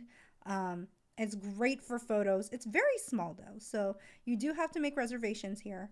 Um, I cannot comment on how to make reservations because Mira made the reservations because she's good at that. So, so we ended up speed walking here, just making our reservation. Um, Highly recommend that you get there 15 minutes early. We got there, I think 5 minutes after ish, but they hold, I think the rule was they hold your table for like 15 minutes. Um, so we went in. They had everything pretty much set up, and they know how many people are going to be there. A lot of people brought like acrylic standees and plushies, and we're mostly there for the pictures, right? But the food was actually pretty good. I was pleasantly surprised for the food because I think out of all the high teas that I've had, and I've been to like a good handful, this is probably the one with the best food that I've had. Weirdly enough, because I was just expecting it just to be like the flower novelty, and that was the drawing point or the selling point, right? So I believe this was like bonito and beet salad. It was very yummy. Um, and then you had a option. You had like unlimited tea, right? So you could choose between the five: the Rooibos Vanilla, Earl Grey Classic, Darjeeling Highland, Malti Assam, and Wild Berry. I believe we got the Wild Berry, the Darjeeling, and the Earl Grey. Um, which all of it was very good. I think we was the Earl Grey the one that was Darjeeling and Wild Berry. I believe we got cold. You could request either a cold tea or a hot tea for either of these or for any of these, and then we got Earl Grey warmed up. I'm pretty sure. Um, so this was the tea tower. So we had like these meringue macarons at the top. I don't remember what this is. I honestly don't remember what a lot of these things are, but they were good. Um, so yeah. Yeah, so the one that we were themed at was all wisteria themed, and which explains all the purple foods, right? So that's what that's what it was. I think next month is all sunflower, I think is what I saw on their Instagram because I do follow them now.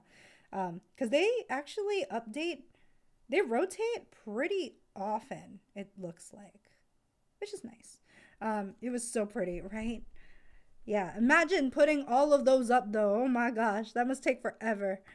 Okay, so there's the beet and bonito salad. This was a potato soup. It because it's purple, I think all of us expected it to be like a sweet kind of thing. But then when you drink it, it was like a baked potato soup. It was very good though. I liked it. Kind of wish there was a bit more of it, but everything was like bite size, right? Because you're not like the point of high tea is also to talk. You're gonna eat slowly because you're talking, and you get full off of that. Um, but yeah, so we also had like an ebi burger, um, I think a parfait. No, there's another parfait. I don't know what this was. I don't remember. I don't think I took a picture of the menu now that I think about it. No, I didn't take a picture of the menu. Never mind, I did. Ah, okay, so there was a great parfait, which I will show a picture. Oh wait, no. That was the grape parfait. This is the grape parfait. The one right here. Because that makes sense, because there's grape. Is this? Wait, no, maybe not. Is it? I don't remember. Okay. Okay, so we had a bunch of desserts and we had a bunch of savory stuff. So it was the Hokkaido potato and purple sweet potato soup. Then we had the bonito and beetroot tartare, crispy shrimp cutlet mini burger, chicken galantine with early summer vegetable salsa sauce, which these last two, like that one and the mozzarella, were actually served last because they came out hot. So they made it fresh, which was nice. This parfait was so cute. I was like, they have real flowers and this chocolate butterfly. Oh my gosh. Like, I would eat this again. I would eat this again and I would take pictures again. The soup, the parfait, I think this was my favorite dessert. So like we had a thing where each of us were just choosing like which one to eat next. Quinn kept asking for the shrimp cutlet burger, and then when it finally got to him kind of choosing, we ended up just choosing for him because we're like, we know you want the shrimp cutlet burger. But yeah, the meringue macaron was really good. It was not as sweet as I thought it was gonna be, which I know with Asian desserts they don't like making it as sweet as like American desserts, which I love, because it's a very subtle sweetness, and this macaron was all of that. They had the biscuit with the blueberries and the cream. That was good too. One of the desserts and another of the dessert. I thought this was gonna be, I'm trying to remember. I guess I thought this was like a marshmallow thing, but then it ended up being like a white chocolate thing, and then I think there was blueberry in the middle, which was yummy.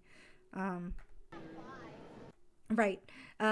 So we didn't end up going to the Shibuya Scramble. We did end up seeing it from the station though, and I'm pretty sure this is the same vantage point. Like this is the windows where when you're playing Persona 5, when they're waiting at the windows, that's like kind of overseeing the Shibuya Scramble. I'm pretty sure it's here. I'm pretty sure it's where we were standing. So we did get, wow, that is a lot of people. We did get a video of the scramble in the rain. The reason why we didn't go out there was because it was raining. So you can see all the umbrellas and everything. Jackal, Quinn, and I ended up going there at some point anyway to get some places we wanted to go to. Oh, okay, good. Yeah. Wait, did you go to Hachiko? The Hachiko statue?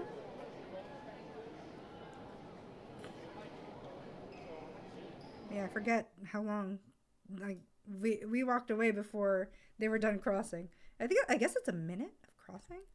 And then we ended up going to hold on, Kichijoji. So there was a cat cafe here. I did not go in the cat cafe because I'm deathly allergic to cats. So Mira and Quinn were able to enjoy that, and then Jackal and I just hung out here until dinner. And it's like, this place is super cute. It looks like it came right out of like a Ghibli movie. I would highly recommend going there if you like cats and if you just want to like see more like cute areas. Oh really? Oh yeah. I didn't take a lot of pictures here honestly, because it was dark and also there were a lot of plant life in the way. But I think this was the door to the cat cafe actually, which makes sense because there's the cat fountain there. And so Mira, I did not know about this place until you mentioned it. When I heard you guys talking about corn barley, I was like, what is this place? I guess I'll go along because I just want to eat dinner. What are they trying to invent? When are they going to invent the cat allergy cure? Come on, science. Yeah, that's why if you hear me say I don't particularly like cats, it's out of necessity, because if I liked cats but they would kill me, it would be very, very sad. So I try to keep away from cats. Kuma, welcome in. Oh my gosh, long time no see. Oh yeah, so we went to this place called Corn Barley, and it's actually known to be themed after Studio Ghibli. So they have like the course sets, which is what we went with, and each course was themed after a different Ghibli movie, and I believe they rotate between two menus 2 set menus. I think they changed them out on a day, every day. But yeah, so we ended up getting a set menu. It's for 5,000 yen, but for the experience, I think it is nice. The food was actually pretty good. So we ended up in this like kind of private booth where they had the outfits for Sophie and Tombo, which is so cute. And you can see all of the like Studio Ghibli paraphernalia that they have out. So it's a very, very quaint restaurant, and it's kind of hard to find because it was like on the 5th floor of another building that honestly the building was a little sketch in itself because of some of the bars that they had at the bottom. But don't let that deter you. Make sure to go visit this place if you want like a full like Ghibli course experience. It's really nice. So the first course was a salad that was based off of the forest from My Neighbor Totoro. And with each meal or like each food item, they also had like a decoration or something that relates to the movie come with it.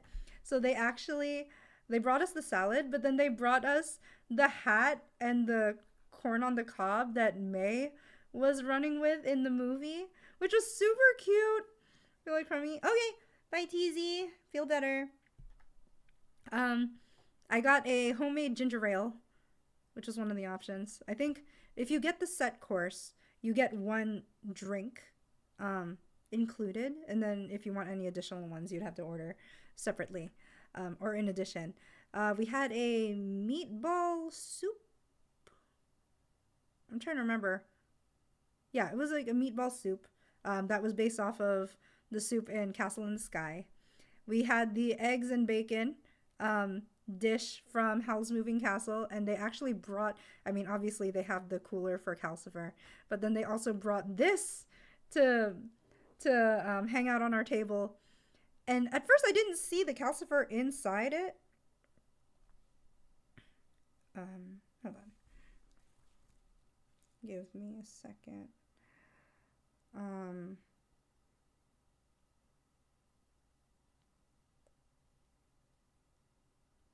Sorry, my dad texted me, and he was like, "Can I call you?" I'm like, "No, not right now. Hold on, I'll get back to you in like in an hour, because I'm almost done, actually, kind of." Yeah. So there's actually like a small Calcifer in the Howl's Moving Castle statue. I was like, "What? That's cool. I didn't know about that." So took a picture of that. They gave us this was not herring pie. But it does have the herring on top on it. I think it was like chicken. I believe it was a chicken pie instead. But this was very, very yummy. But this was based off of the pie that Kiki had to deliver in Kiki's delivery service.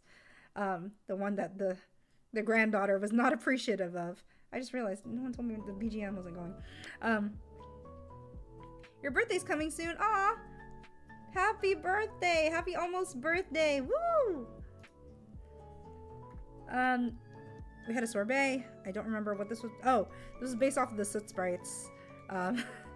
So they gave us like a chocolate truffle and then an orange sorbet, which I was like, that's a very interesting mix, because if I eat the chocolate and then I eat the sorbet is gonna be extra sour. So I was like, let me eat the sorbet first and then I'll eat the chocolate. Yeah, so we were very, very full after that, and so we ended up just going home right after, because I think our reservation wasn't until like 8, so I don't think we left until about 10.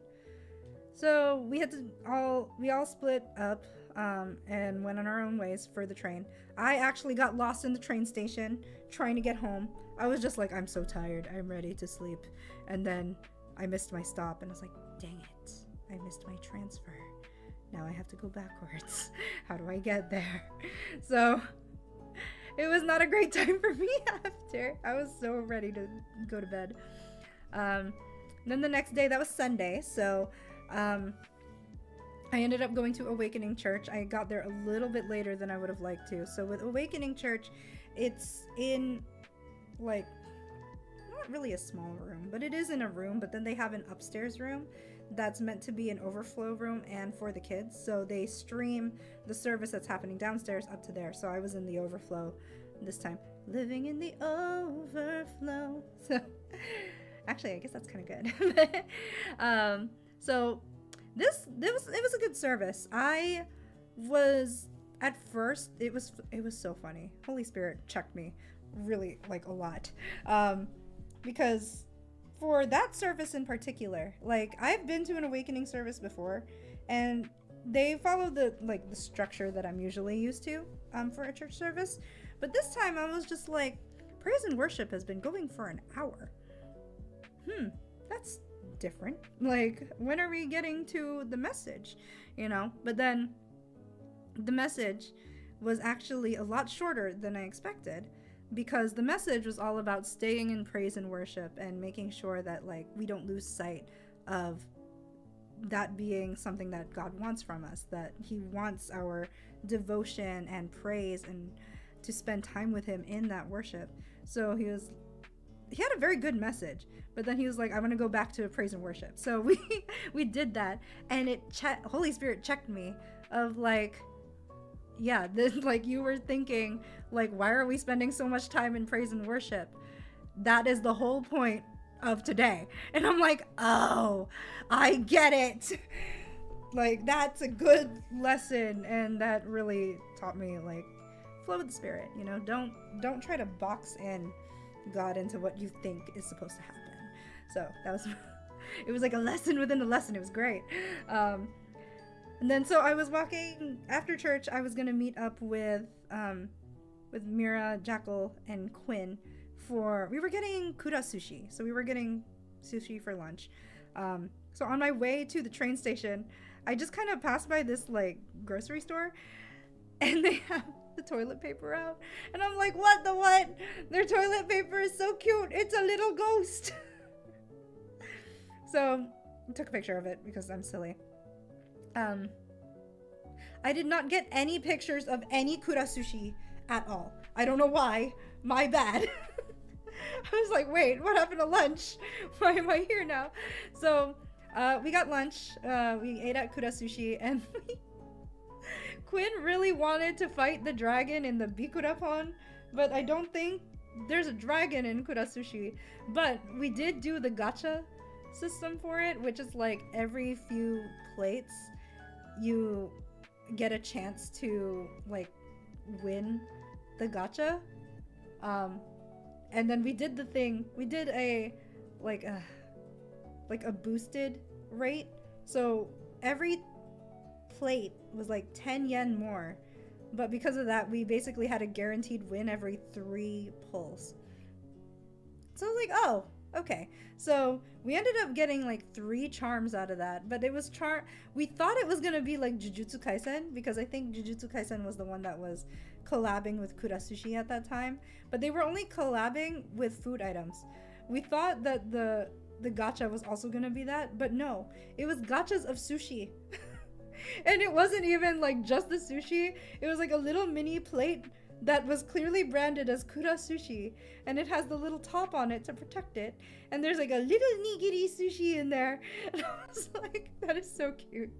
But yeah, we walked away with ones that we liked. So I walked away with the salmon sushi, which is my favorite. So after we split up, because we met at the Kura Sushi in Ikebukuro, and I think that was the last time I saw everybody. So there were a few things that I needed to pick up still in the area. So I went up to one of the stores there, and they sell like Sumiko Gurashi stuff, and I always love their plushes, and they also sell a lot of Miffy stuff in that store. So I was like, I'm gonna go check it out. I don't know if I'm gonna want anything this time, and part of me really wanted to get like a big plushie to like hold on to during my like flight. I am so glad I didn't though, because my flight was so crowded. I would not have survived holding on to a giant plushie. But I just thought it was really funny that they had to put this warning: please do not put your face on the stuffed toy. And I'm like, you know what? Honestly, when I saw this too, my first instinct was to just bury my face in it. So I'm like, oh, I am not the only one who has thought about this. I see. So did not end up getting anything from there, unfortunately. So the next day was Monday, so I was going to be flying out to Okinawa that day. So if you are going to Haneda Airport or Narita Airport from Tokyo, highly recommend, especially if you're carrying a bunch of like luggages because you're bringing back a bunch of souvenirs. Highly recommend taking the airport limousine bus, because you could just take it from a major station and just go straight to the airport, go straight to the terminal that you need to go to, instead of taking the train and transferring and trying to navigate all of that. It just takes the stress out of it, especially if you're trying to make your flight. Granted, I had a lot of time before my flight because my checkout time from my Airbnb was like 10 a.m. and my flight wasn't until like 3, yeah. So I was like, I think I'd still, even though I still have time, I think I'd rather just remove the headache of trying to jump around. Luna, welcome in.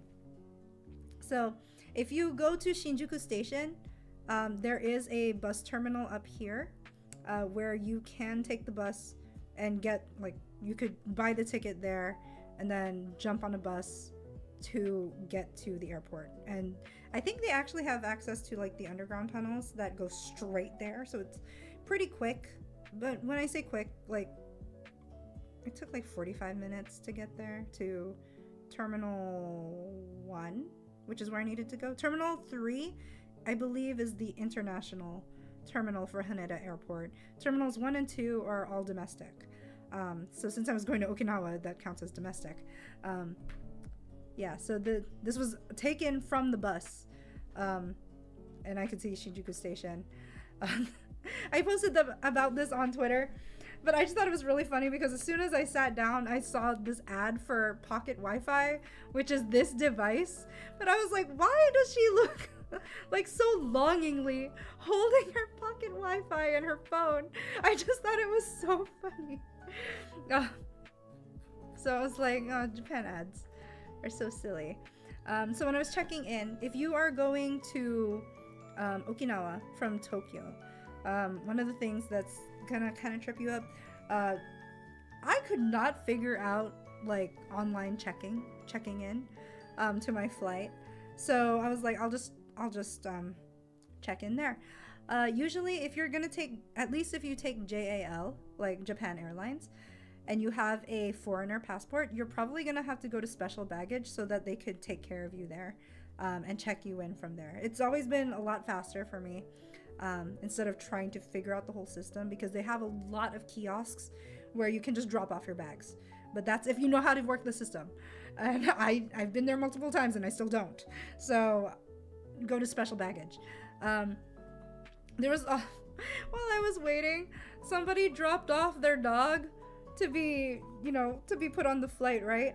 And they're next to, like, over here in this area, there was like a family of 4 and 2 little kids, 1 boy, 1 girl. And the boy sees the dog and he like tries to, like, he's like talking to the dog and everything. And then his sister sees him and comes over, and she just starts crying about, like, why did someone leave their dog here? Like, he's so sad. Why did they just leave him? And like, you could see the staff kind of like laughing a little bit because her outburst is so cute. It was so precious. It was like, oh. Yeah, so I think the last time, like, before I left, like, one of my friends was like, are you gonna get the freshly squeezed orange juice? And I was like, if I find a vending machine, yes, I'm going to get freshly squeezed orange juice, because I love their freshly squeezed orange juice. It's so fresh and squeezed and orangey. So I was like, yes, I found one at the airport, so I got it. It was so yummy. It was so worth my 350 yen. Highly recommend if you get it. Like, it's, if you have a Whole Foods near you, I know they used to have these, at least before COVID. I don't know if they still do. Oh, Rabid, hi, welcome in. My bad, I just didn't say anything. But yes, it is juicy. So at Haneda Airport, this whole trip, like, I went from Wednesday to Monday, didn't have ramen at all. So I was like, Okay. I found a ramen place at Haneda Airport. Oh, excuse me. And they also offered tsukemen. And if you don't know what tsukemen is, I highly recommend it. I personally think it's better than ramen, but it's basically like a dipping ramen. So the broth and the ingredients are obviously separate, as you can see. But the broth is actually like thicker, and the noodles that you get are also thicker. So I personally like the taste of it more that way. And like here you have like a bunch of toppings. Like you could add onions, you could add garlic, shichimi, green onions. I got the deluxe. I should not have gotten the deluxe. I could not finish all of this. It was so much. And because it was hot weather, it's also hot in the ramen shop. I'm eating hot food. I was just sweating. I was so sticky. I was like, I am ready to leave. But it was so good. I would get it again. If you're in Haneda Airport, also there is a shopping area where you could go to. You could get a bunch of souvenirs. Normally, if you are in Japan, there's this thing called omiyage culture. Omiyage literally means like souvenir. And usually when you're going places, you give gifts to the people that you're seeing. So they're all set up for that. So like if you're going to visit family, you can pick up some souvenirs at the airport so that you can give them to your family or friends or coworkers or whoever it is that you're shopping for. At the top of there, I found out, because I was like, I have so much time, I'm just gonna walk around. I found out there's an observation deck where you could watch the planes. I was like, what? I never knew about this. This was nice. So I hung out here for like a good 30 minutes just watching planes and just chilling. They also have this thing called what is it? I know it's not cow tea. But there's like a cheese brand there, like a cheese cookie brand that's really popular to bring back for friends and family. And then I found out that they did an ice cream sundae kind of thing. So it's so funny because like when we were talking about cheese at some point with like Jackal, Mira, and Quinn. And of course, Jackal's been in Japan for like a couple months now, or like a few months now. And we were talking about the differences between cheese availability in America and cheese availability in Japan, and just how it's different. Japan is very big on camembert cheese for some reason. This little cheesecake is a camembert cheesecake. And I got it. I ate this thing. It was a lot. I was like, I probably should have just gotten the cookie one, to be honest. But it was yummy. I would get it again, because Japanese soft serve is way different than American soft serve. Their milk is just different, so I would highly recommend getting ice cream in Japan and experiencing what that is, because it's really hard to explain. It's like a lot smoother. I don't know. It's like richer and creamier, right? So Japanese soft serve is so good. Yes, I miss it. So when I got to Okinawa, luckily typhoon hadn't hit yet, and it was very nice weather. This is the first time that I've had to take a cab to my to American Village, which is usually where they end up putting me for some reason. I don't know if it's because I'm American, but that's fine. Usually a coworker picks me up from the airport, but he had to go to Guam this time, so he was like, yeah, I can't find anybody else to pick you up right now because everybody's busy. You might just have to take a taxi, which is fine because work is paying for the taxi. It's just that the taxi usually tends to be expensive, so he was like, yeah, just expect it to be like a $6,000 to $8,000 or not 8,000 yen cab ride, which kind of amounts to, what is 8,000? Hold on. 8,000. $49. Which I was just like, okay, that's more than I like put into my request, you know. So I think I paid 5,800 yen. Yeah. So it was actually cheaper than what we thought it would be. So it's like, it's doable. It's not awful. My cab driver was so funny. He was just like, oh, like, where do you live in Japan? I was like, oh, I don't live in Japan. Because like I can speak Japanese. So when you have decent pronunciation, it kind of throws a lot of people off, because, and if you're Asian, you know, they just assume like, you know. And he was just like, wait, you're from America? Like, wait, your pronunciation. I was like, yeah, I watch a lot of anime. So, yeah, I went to Kura Sushi a lot when I just didn't want to think about what to eat.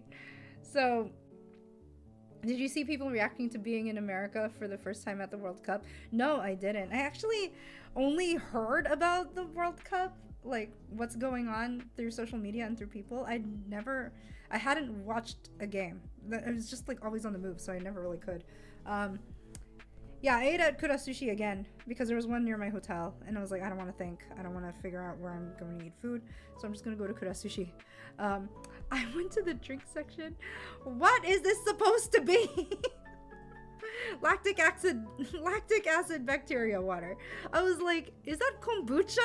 I have no idea. I couldn't figure it out. I should really look that up though, because I am curious. Yeah, so the last time, did you order it? No. I probably should have, just to see what it was, but yeah. People love Buc-ee's. Oh my gosh. The thing is, like, Buc-ee's is not very accessible. It's not everywhere. Yeah. This was my breakfast on Tuesday morning because I didn't really have any meetings that day. There's a little bit of a mix-up.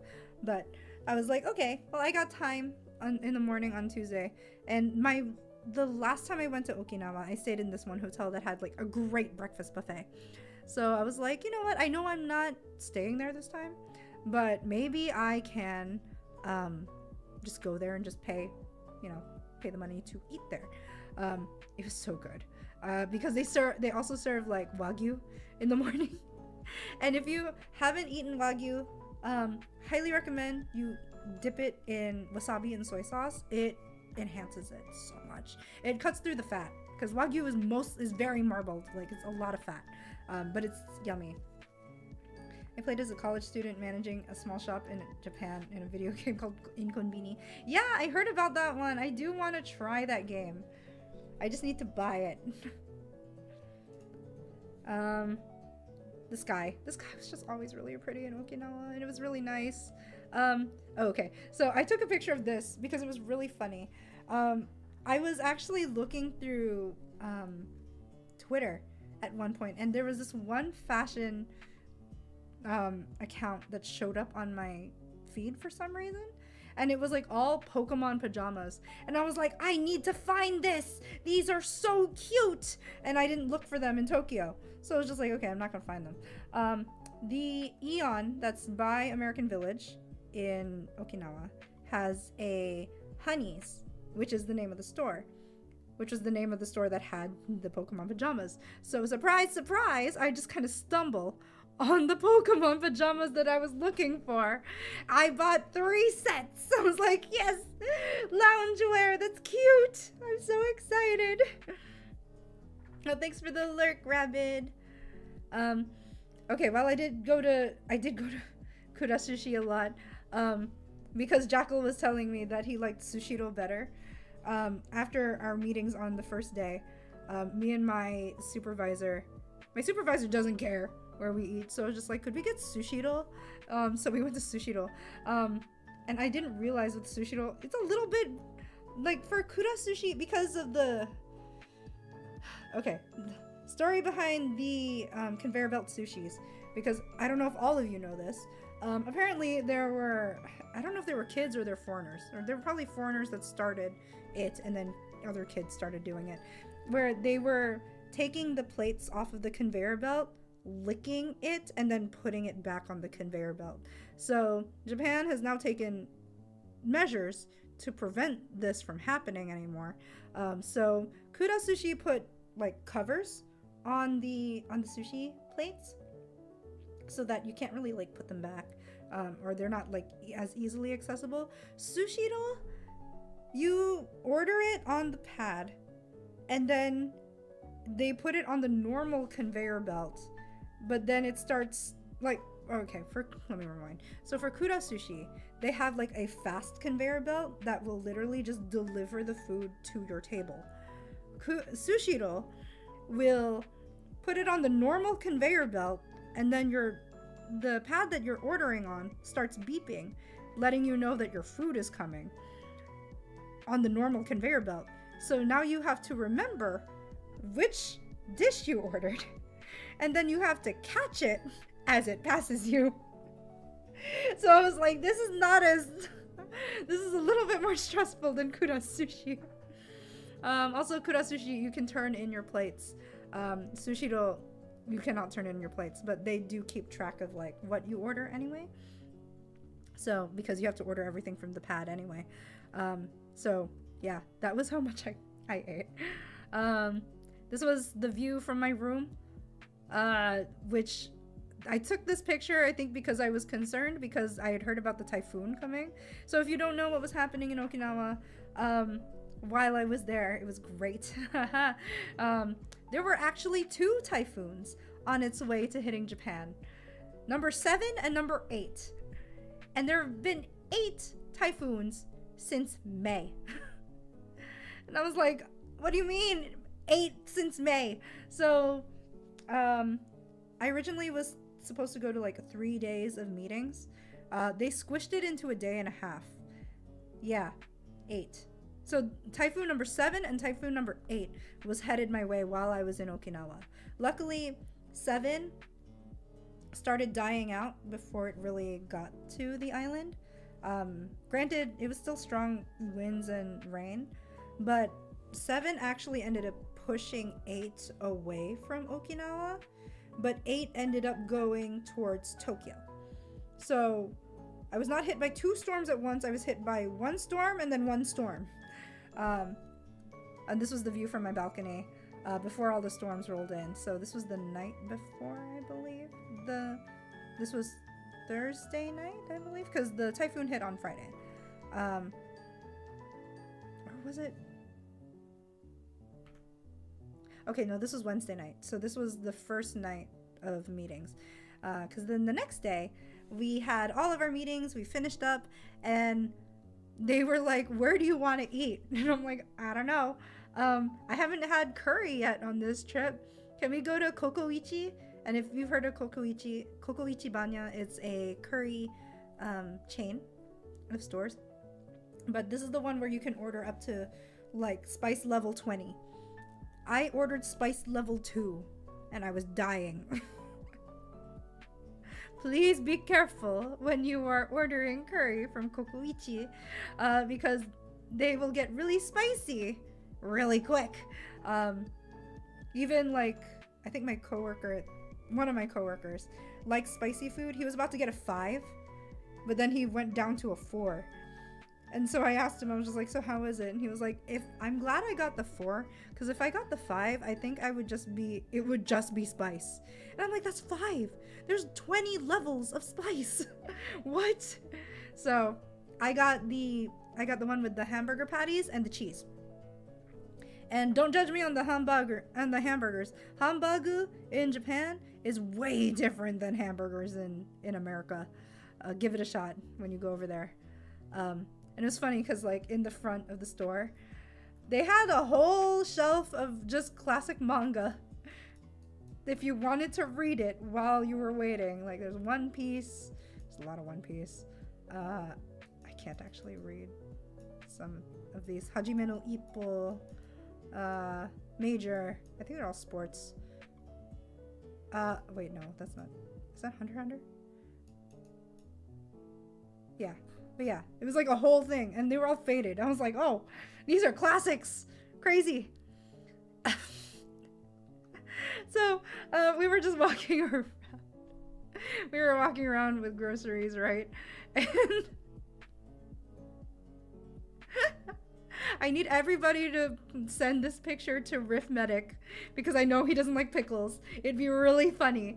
But the fact that these exist, I was like, But I was like, should I buy these? Should I buy these for curiosity? These look so fun. So but we did not get them. I just realized, wait, this is a pickleball paddle. Oh, I get it. Okay, story behind this. I actually saw somebody post a picture of this sandwich on Twitter, and they're just like, this can't be real, right? And I was like, I need to go shopping for emergency food in case I get, trapped in the hotel from the typhoon. So I actually showed my coworkers the picture that I found on Twitter of this sandwich, and they're like, I've never seen that before. And so my supervisor took us to 7-Eleven, because it was obviously a 7-Eleven thing, and he was like, I wonder if you'll find your sandwich here. And like, I found the sandwich. This is the sandwich that I bought, and I found it, and I was like, oh my gosh, dude, look, the sandwich exists. And he was like, oh my gosh. He was like, let me know how it tastes when you eat it. It was surprisingly tasty. I would buy that again. This is the most American thing that I've ever seen in a konbini. But I would totally eat this again. Why does it actually look good? It was so good, Mira. I can't even explain it. I think I showed somebody on Discord, and they're like, that's literally stoner food. And I'm like, listen, you're probably right, but I really want to try it. Yeah, I tried it, and then the next, I was just like, I'm gonna get one tomorrow before we leave for the airport because I want to eat another one. I forgot. I did not leave early enough to go by the 7-Eleven, and then come back to get picked up for the airport, unfortunately. So I only had that one. And then I was surprised because, like, 7-Eleven curry bread, pretty typical, right? And the last time I was here, curry cheese bread was very, very accessible. It was popular. I could find it anywhere. Could not find it anywhere this time. Instead, fried bulgogi stuffed bread. However, I did not try it. I should have, but I was already like, I'm so full. This fried bread is not gonna survive a wait. So I did not try fried bulgogi stuffed bread. I am so sorry to all of my Korean friends. I am a failure. I'm sorry. So I will try that next time I go to Japan, whenever that is. I don't know when that'll be again. Yeah, it's very interesting. This was a picture I took during the typhoon, so it's really just, it was just a lot of rain. And, oh, I forgot about this. So my hotel was very, very interesting. I was like, why did my supervisor get a room in the Hilton?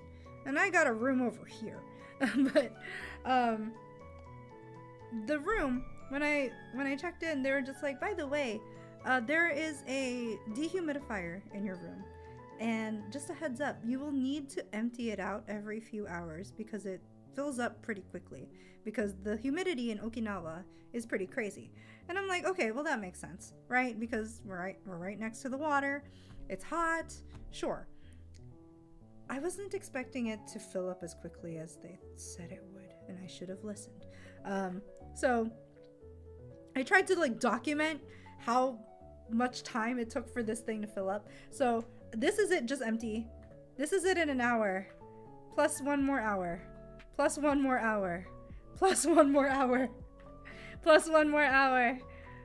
Another hour. And then, so, I got tired of just waiting in my room, and at that point, the typhoon was, like, dying down. Or the typhoon had pretty much moved on, and it was sunny. So I was like, you know what? I'm gonna go out and get food, and then last-minute stuff for people who asked for stuff. Zach, welcome in! Hi. Did you have fun in Japan? I did, yeah. I think I'm almost done talking about it, actually. So I spent like 3 hours outside of the hotel room, and I went to go to the Aeon again. And this Aeon, actually, if you don't know Aeon, it's like a chain of malls in Japan. They had this really, really cute pet store, and I love small dogs, and all they had were small dogs. So they had this one Pomeranian in the playpen. And unfortunately, like, you couldn't pet them or put your hands in the playpen, right?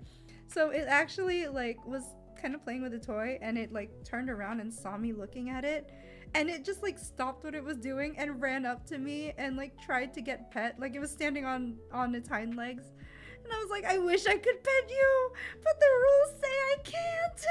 It was so sweet. I was like, can I take you home, please? I would like a pet. I would like a dog. I am alone. You know. So yeah, very cute. And then I was looking at the Okinawa specific souvenirs. I don't know what these are. I don't. And I'm not really going to comment on them. I just thought they were very interesting. I was like, okay, that's cool. So walking home, the wind was still really, really strong. So you could still see like some of the waves coming in, even though it was clear. But literally, I think I walked through. I literally thought, I was like, I don't like, my hair is attached to my head, right? I was like, I feel like I'm losing hair. Like it was so strong. Like I had to take my earbuds out because like, you know, well, like if like a fan like blows at your earbuds and you just get all of that like that crackly sound. It was so strong. I was like, I need to take my earbuds out. I can't listen to anything. That my ears hurt. So yeah, so I was like, you know, I haven't really been along the water yet, so I'm just gonna walk along the water. I think this was Friday, so this was my last full day. But yeah, this is where I got this picture. It was really nice. And so because I just come from the grocery store, I had like some drinks too, so I just what did I do? I just sat on the steps and was like drinking a tea. No, those aren't birds. There's actually like a dock out here in the water. So yeah, no, those are not birds. Those are really small birds. But yeah, okay, plus 3 hours. The water level is up here. And then one more hour, it's full. I was like, dang. Yeah. So it fills up pretty quick. I think I emptied this out like twice a day. Yeah. So that was the last day. Bruh, humid. No, for real. It was so humid. I was like, I'm not even gonna try with my hair. That's why I was like glad that I got the kanzashi sticks, because then I could tie up my hair. And then it wouldn't be poofy and I wouldn't have an afro. It was bad. So yeah. So if you don't know about Okinawa delicacies, one of their specialties is actually this thing called taco rice. And it's not taco like octopus, it's taco, like Mexican taco. So if you go there, try it, you know, at least once. It's okay. It's like kind of what you would expect. I was not expecting to see this at the airport, where it's an Okinawa style soupless sauce mixed noodles, but it's just taco rice, but taco noodles. I'm like, taco noodles? I could not imagine. I did not get that either. Cause like when we got to the airport, my coworker that went to Guam, he was like, make sure you go to the onigiri place in the airport, because I think it has like the best onigiri in Okinawa. And I was like, okay. And I told the supervisor that, and he was just like, you know, we'll see. Like, so we were like, okay, we'll put it to the test. Sure. So, I found this really cute hat. I almost bought it, but I was like, I'm pretty sure this is for a child. I cannot wear this hat. So I did not. Big Bird, welcome in. Oh my gosh. Long time no see. Okay, so this was the onigiri place. It is called Pork Tamago. I've only seen this on Okinawa, and there is actually a location in American Village, because I know I've walked by it 4 years. Oh my gosh. You've been following for 4 years? I've been doing this for 4 years? That's crazy. Wow. But yeah, so they had like the special onigiris. I personally really like the shrimp tartare. And then the standards and everything. And then they had like the special box sets, so you could get like 5 of them, I believe, in a box for 3,000 yen, which is about $24, I believe. So it's kind of good. I mean, compared to the prices in the States, I feel like that's a really really good deal. So I wasn't going to get a box because I was like, okay, that's too much. Like, I've kind of cut back on my food intake. I cannot finish that. So I just got the shrimp tempura, and there's also a specialty donut in Okinawa called sata andagi. You probably might have heard about it in some animes. I know I have. So they were selling it there too. So I bought a ebi tempura and a sata andagi. And then my coworker, my supervisor, stole the check and bought mine, and then bought himself the special box. So he got all 3 of these plus the ume and the mentaiko mayo, because I had told him I kind of wanted to try the mentaiko mayo, but I was only going to get one, and he was like, okay, well, fine. So he bought a box. So there is my ebi tartare, and this is the box that he ordered. And one of the specialties in Okinawa also is goya, which is just, it's bitter melon. So if you know what a bitter melon is, you know what a bitter melon is. If you don't know what a bitter melon is, it's exactly what it sounds like. It is a melon that is bitter. It's a vegetable. And it's very healthy, but it's bitter. So he got the box that had it. And I'll be honest,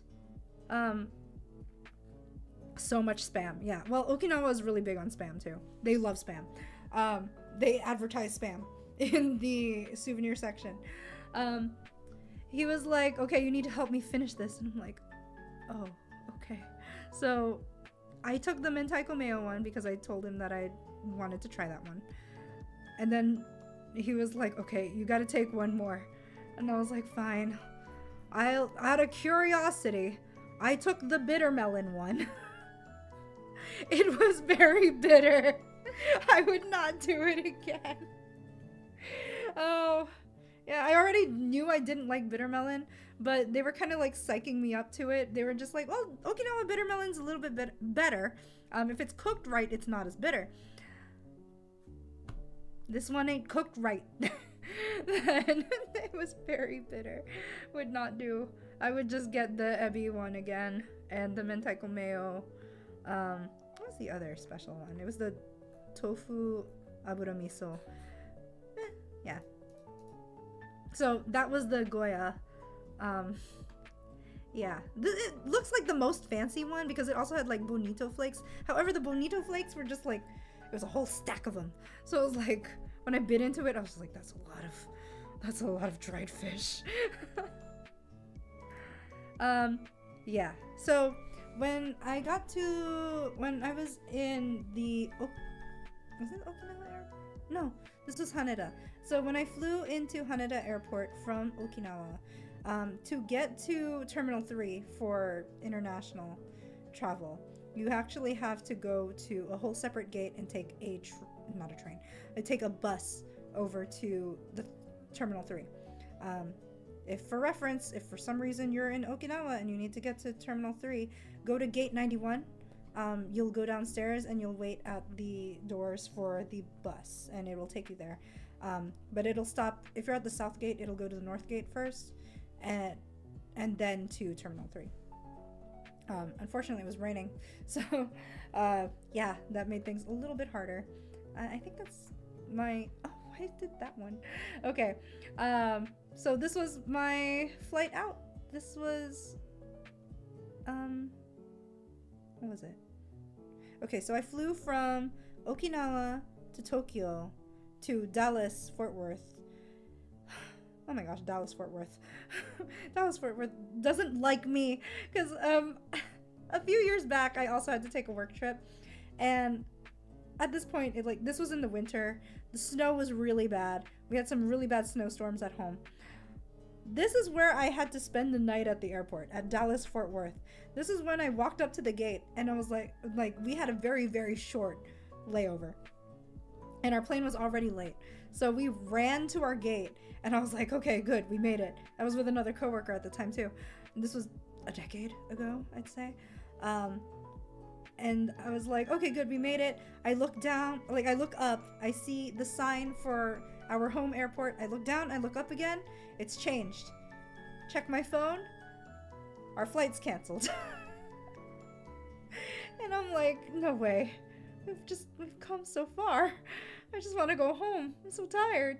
And my coworker was like, you know, we could either take the hotel that they're offering for lodging, or we can stay here and keep running the work clock, because if we don't go to a hotel, we are just still in a travel status. And I'm like, you know, okay. Like, I'm down for earning more leave. Sure. I cannot sleep in an airport. I was like, I was miserable. Because I was just so tired and sleepy. And what was it? I realized then, like, when things like that happen, they pull out cots for people to sleep on, right? Around the airport. So I grabbed a cot. I could not sleep on that thing. Especially just like out in the open. So I spent the whole night watching Kantai Collection. Because that was around the time the anime was airing. And I think I finished the series.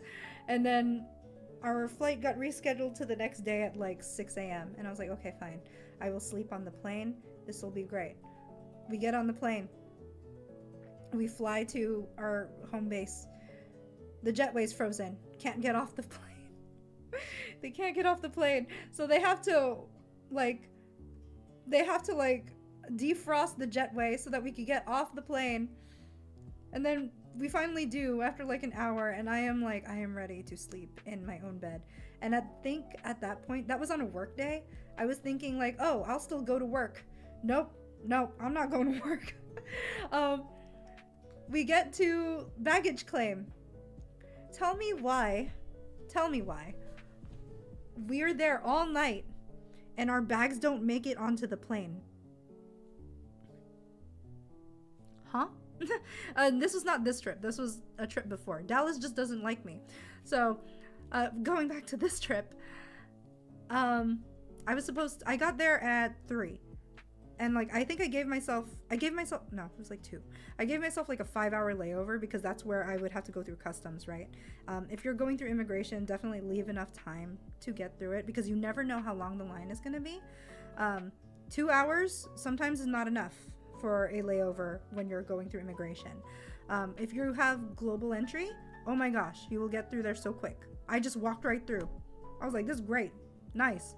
However, finally make it to my gate, and I'm waiting there for like an hour or like 2 hours, and I'm like, okay, we're gonna be boarding in like 15 minutes. Great. I get another alert, and it's just like, your plane is being delayed because of maintenance. Your plane is now leaving in 2 hours. I'm like, no, not another 2 hours. Oh, I was supposed to leave already. And so they change our gate also to like all the way on the other side of the terminal.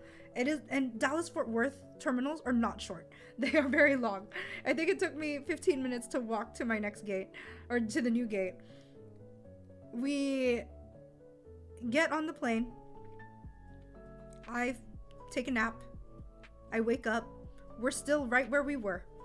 And I'm like, it's been an hour. We've been sitting on this plane for an hour. Why haven't we left? And it's hot on this plane. Like the plane that we were supposed to be on, the maintenance that they were doing was because the air conditioning was broken. And then I got on this plane and I'm like, is the air conditioning also broken on this one? The reason why we were held up on that plane was because there was no water on board. Catering had not refilled the stock of water. And I'm like, this is a 2-hour flight. Can we just go? And I think at one point, like, the captain was making an announcement of like, I'm sorry guys, I don't know why it's taking so long for us to get water. And we can't leave without the water. And I just hear some irate passenger go, who cares? I'm like, oh no. But I'm also like super tired because I'm supposed to be home. I'm supposed to land at my home airport at 11 p.m. I landed there at 1 a.m. Oh my gosh, I was so tired. And then I don't think I slept until 4 a.m. because I needed to like get all of the airport gunk off. That's when I woke up at 1 p.m. on Sunday. But yeah, that was my trip. And there was something I forgot to mention actually. I took the screenshot because we had this whole discussion. Not whole discussion, but we were talking about like golf culture in Japan, and Jackal was telling us this was happening at high tea, I believe.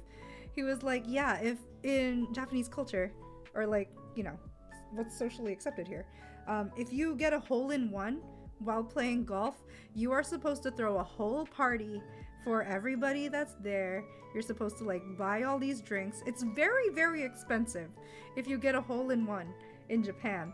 So there's a thing called hole-in-one insurance. And I was like, you're kidding me. There's no way that exists. So I Google it. Yes, Japan does have hole-in-one insurance. It is incredibly popular, with roughly 40% of Japanese golfers carrying these policies.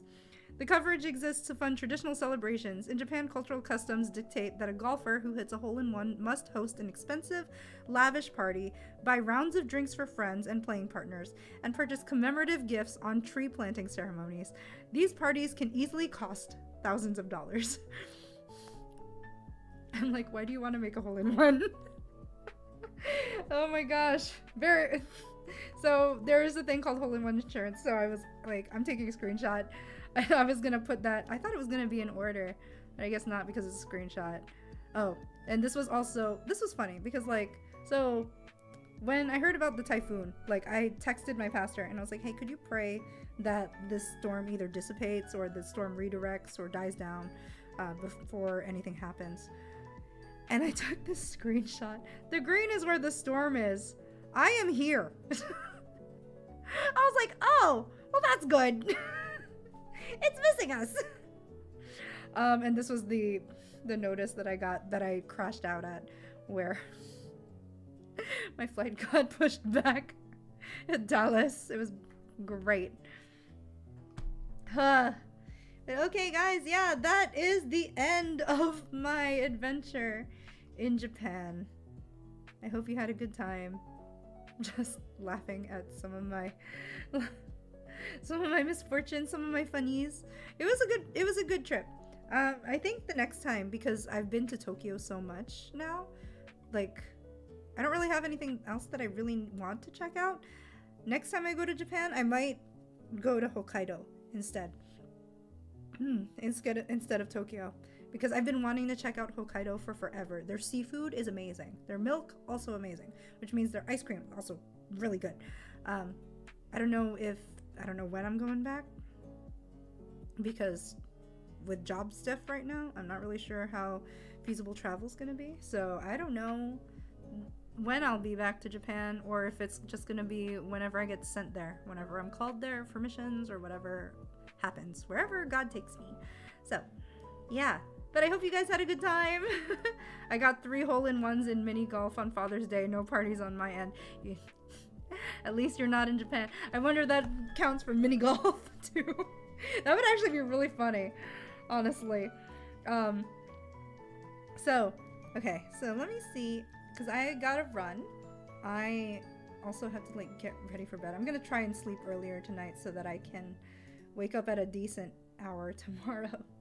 So I'm gonna see, who can I send you to?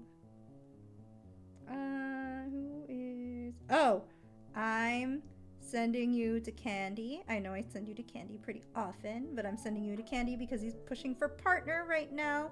So please, even if you're gonna run, or if you have to go later, please jump in the stream, or jump in the raid to help out Candy with partner pushing, because there's a lot of stuff happening with the calling right now, and we'd love to just get the word out more through another partner, especially the creator of the game. If we could get him to partner, that'd be great. So if you could support, that'd be awesome. And I will see you guys on Thursday. I will be playing Xenoblade Chronicles 3 again, so we'll be back on that. We will maybe be breaking out of prison. I know you all said that there was a long cutscene in prison, so I don't know what's gonna happen. So I will see you guys later. Make sure to join the raid.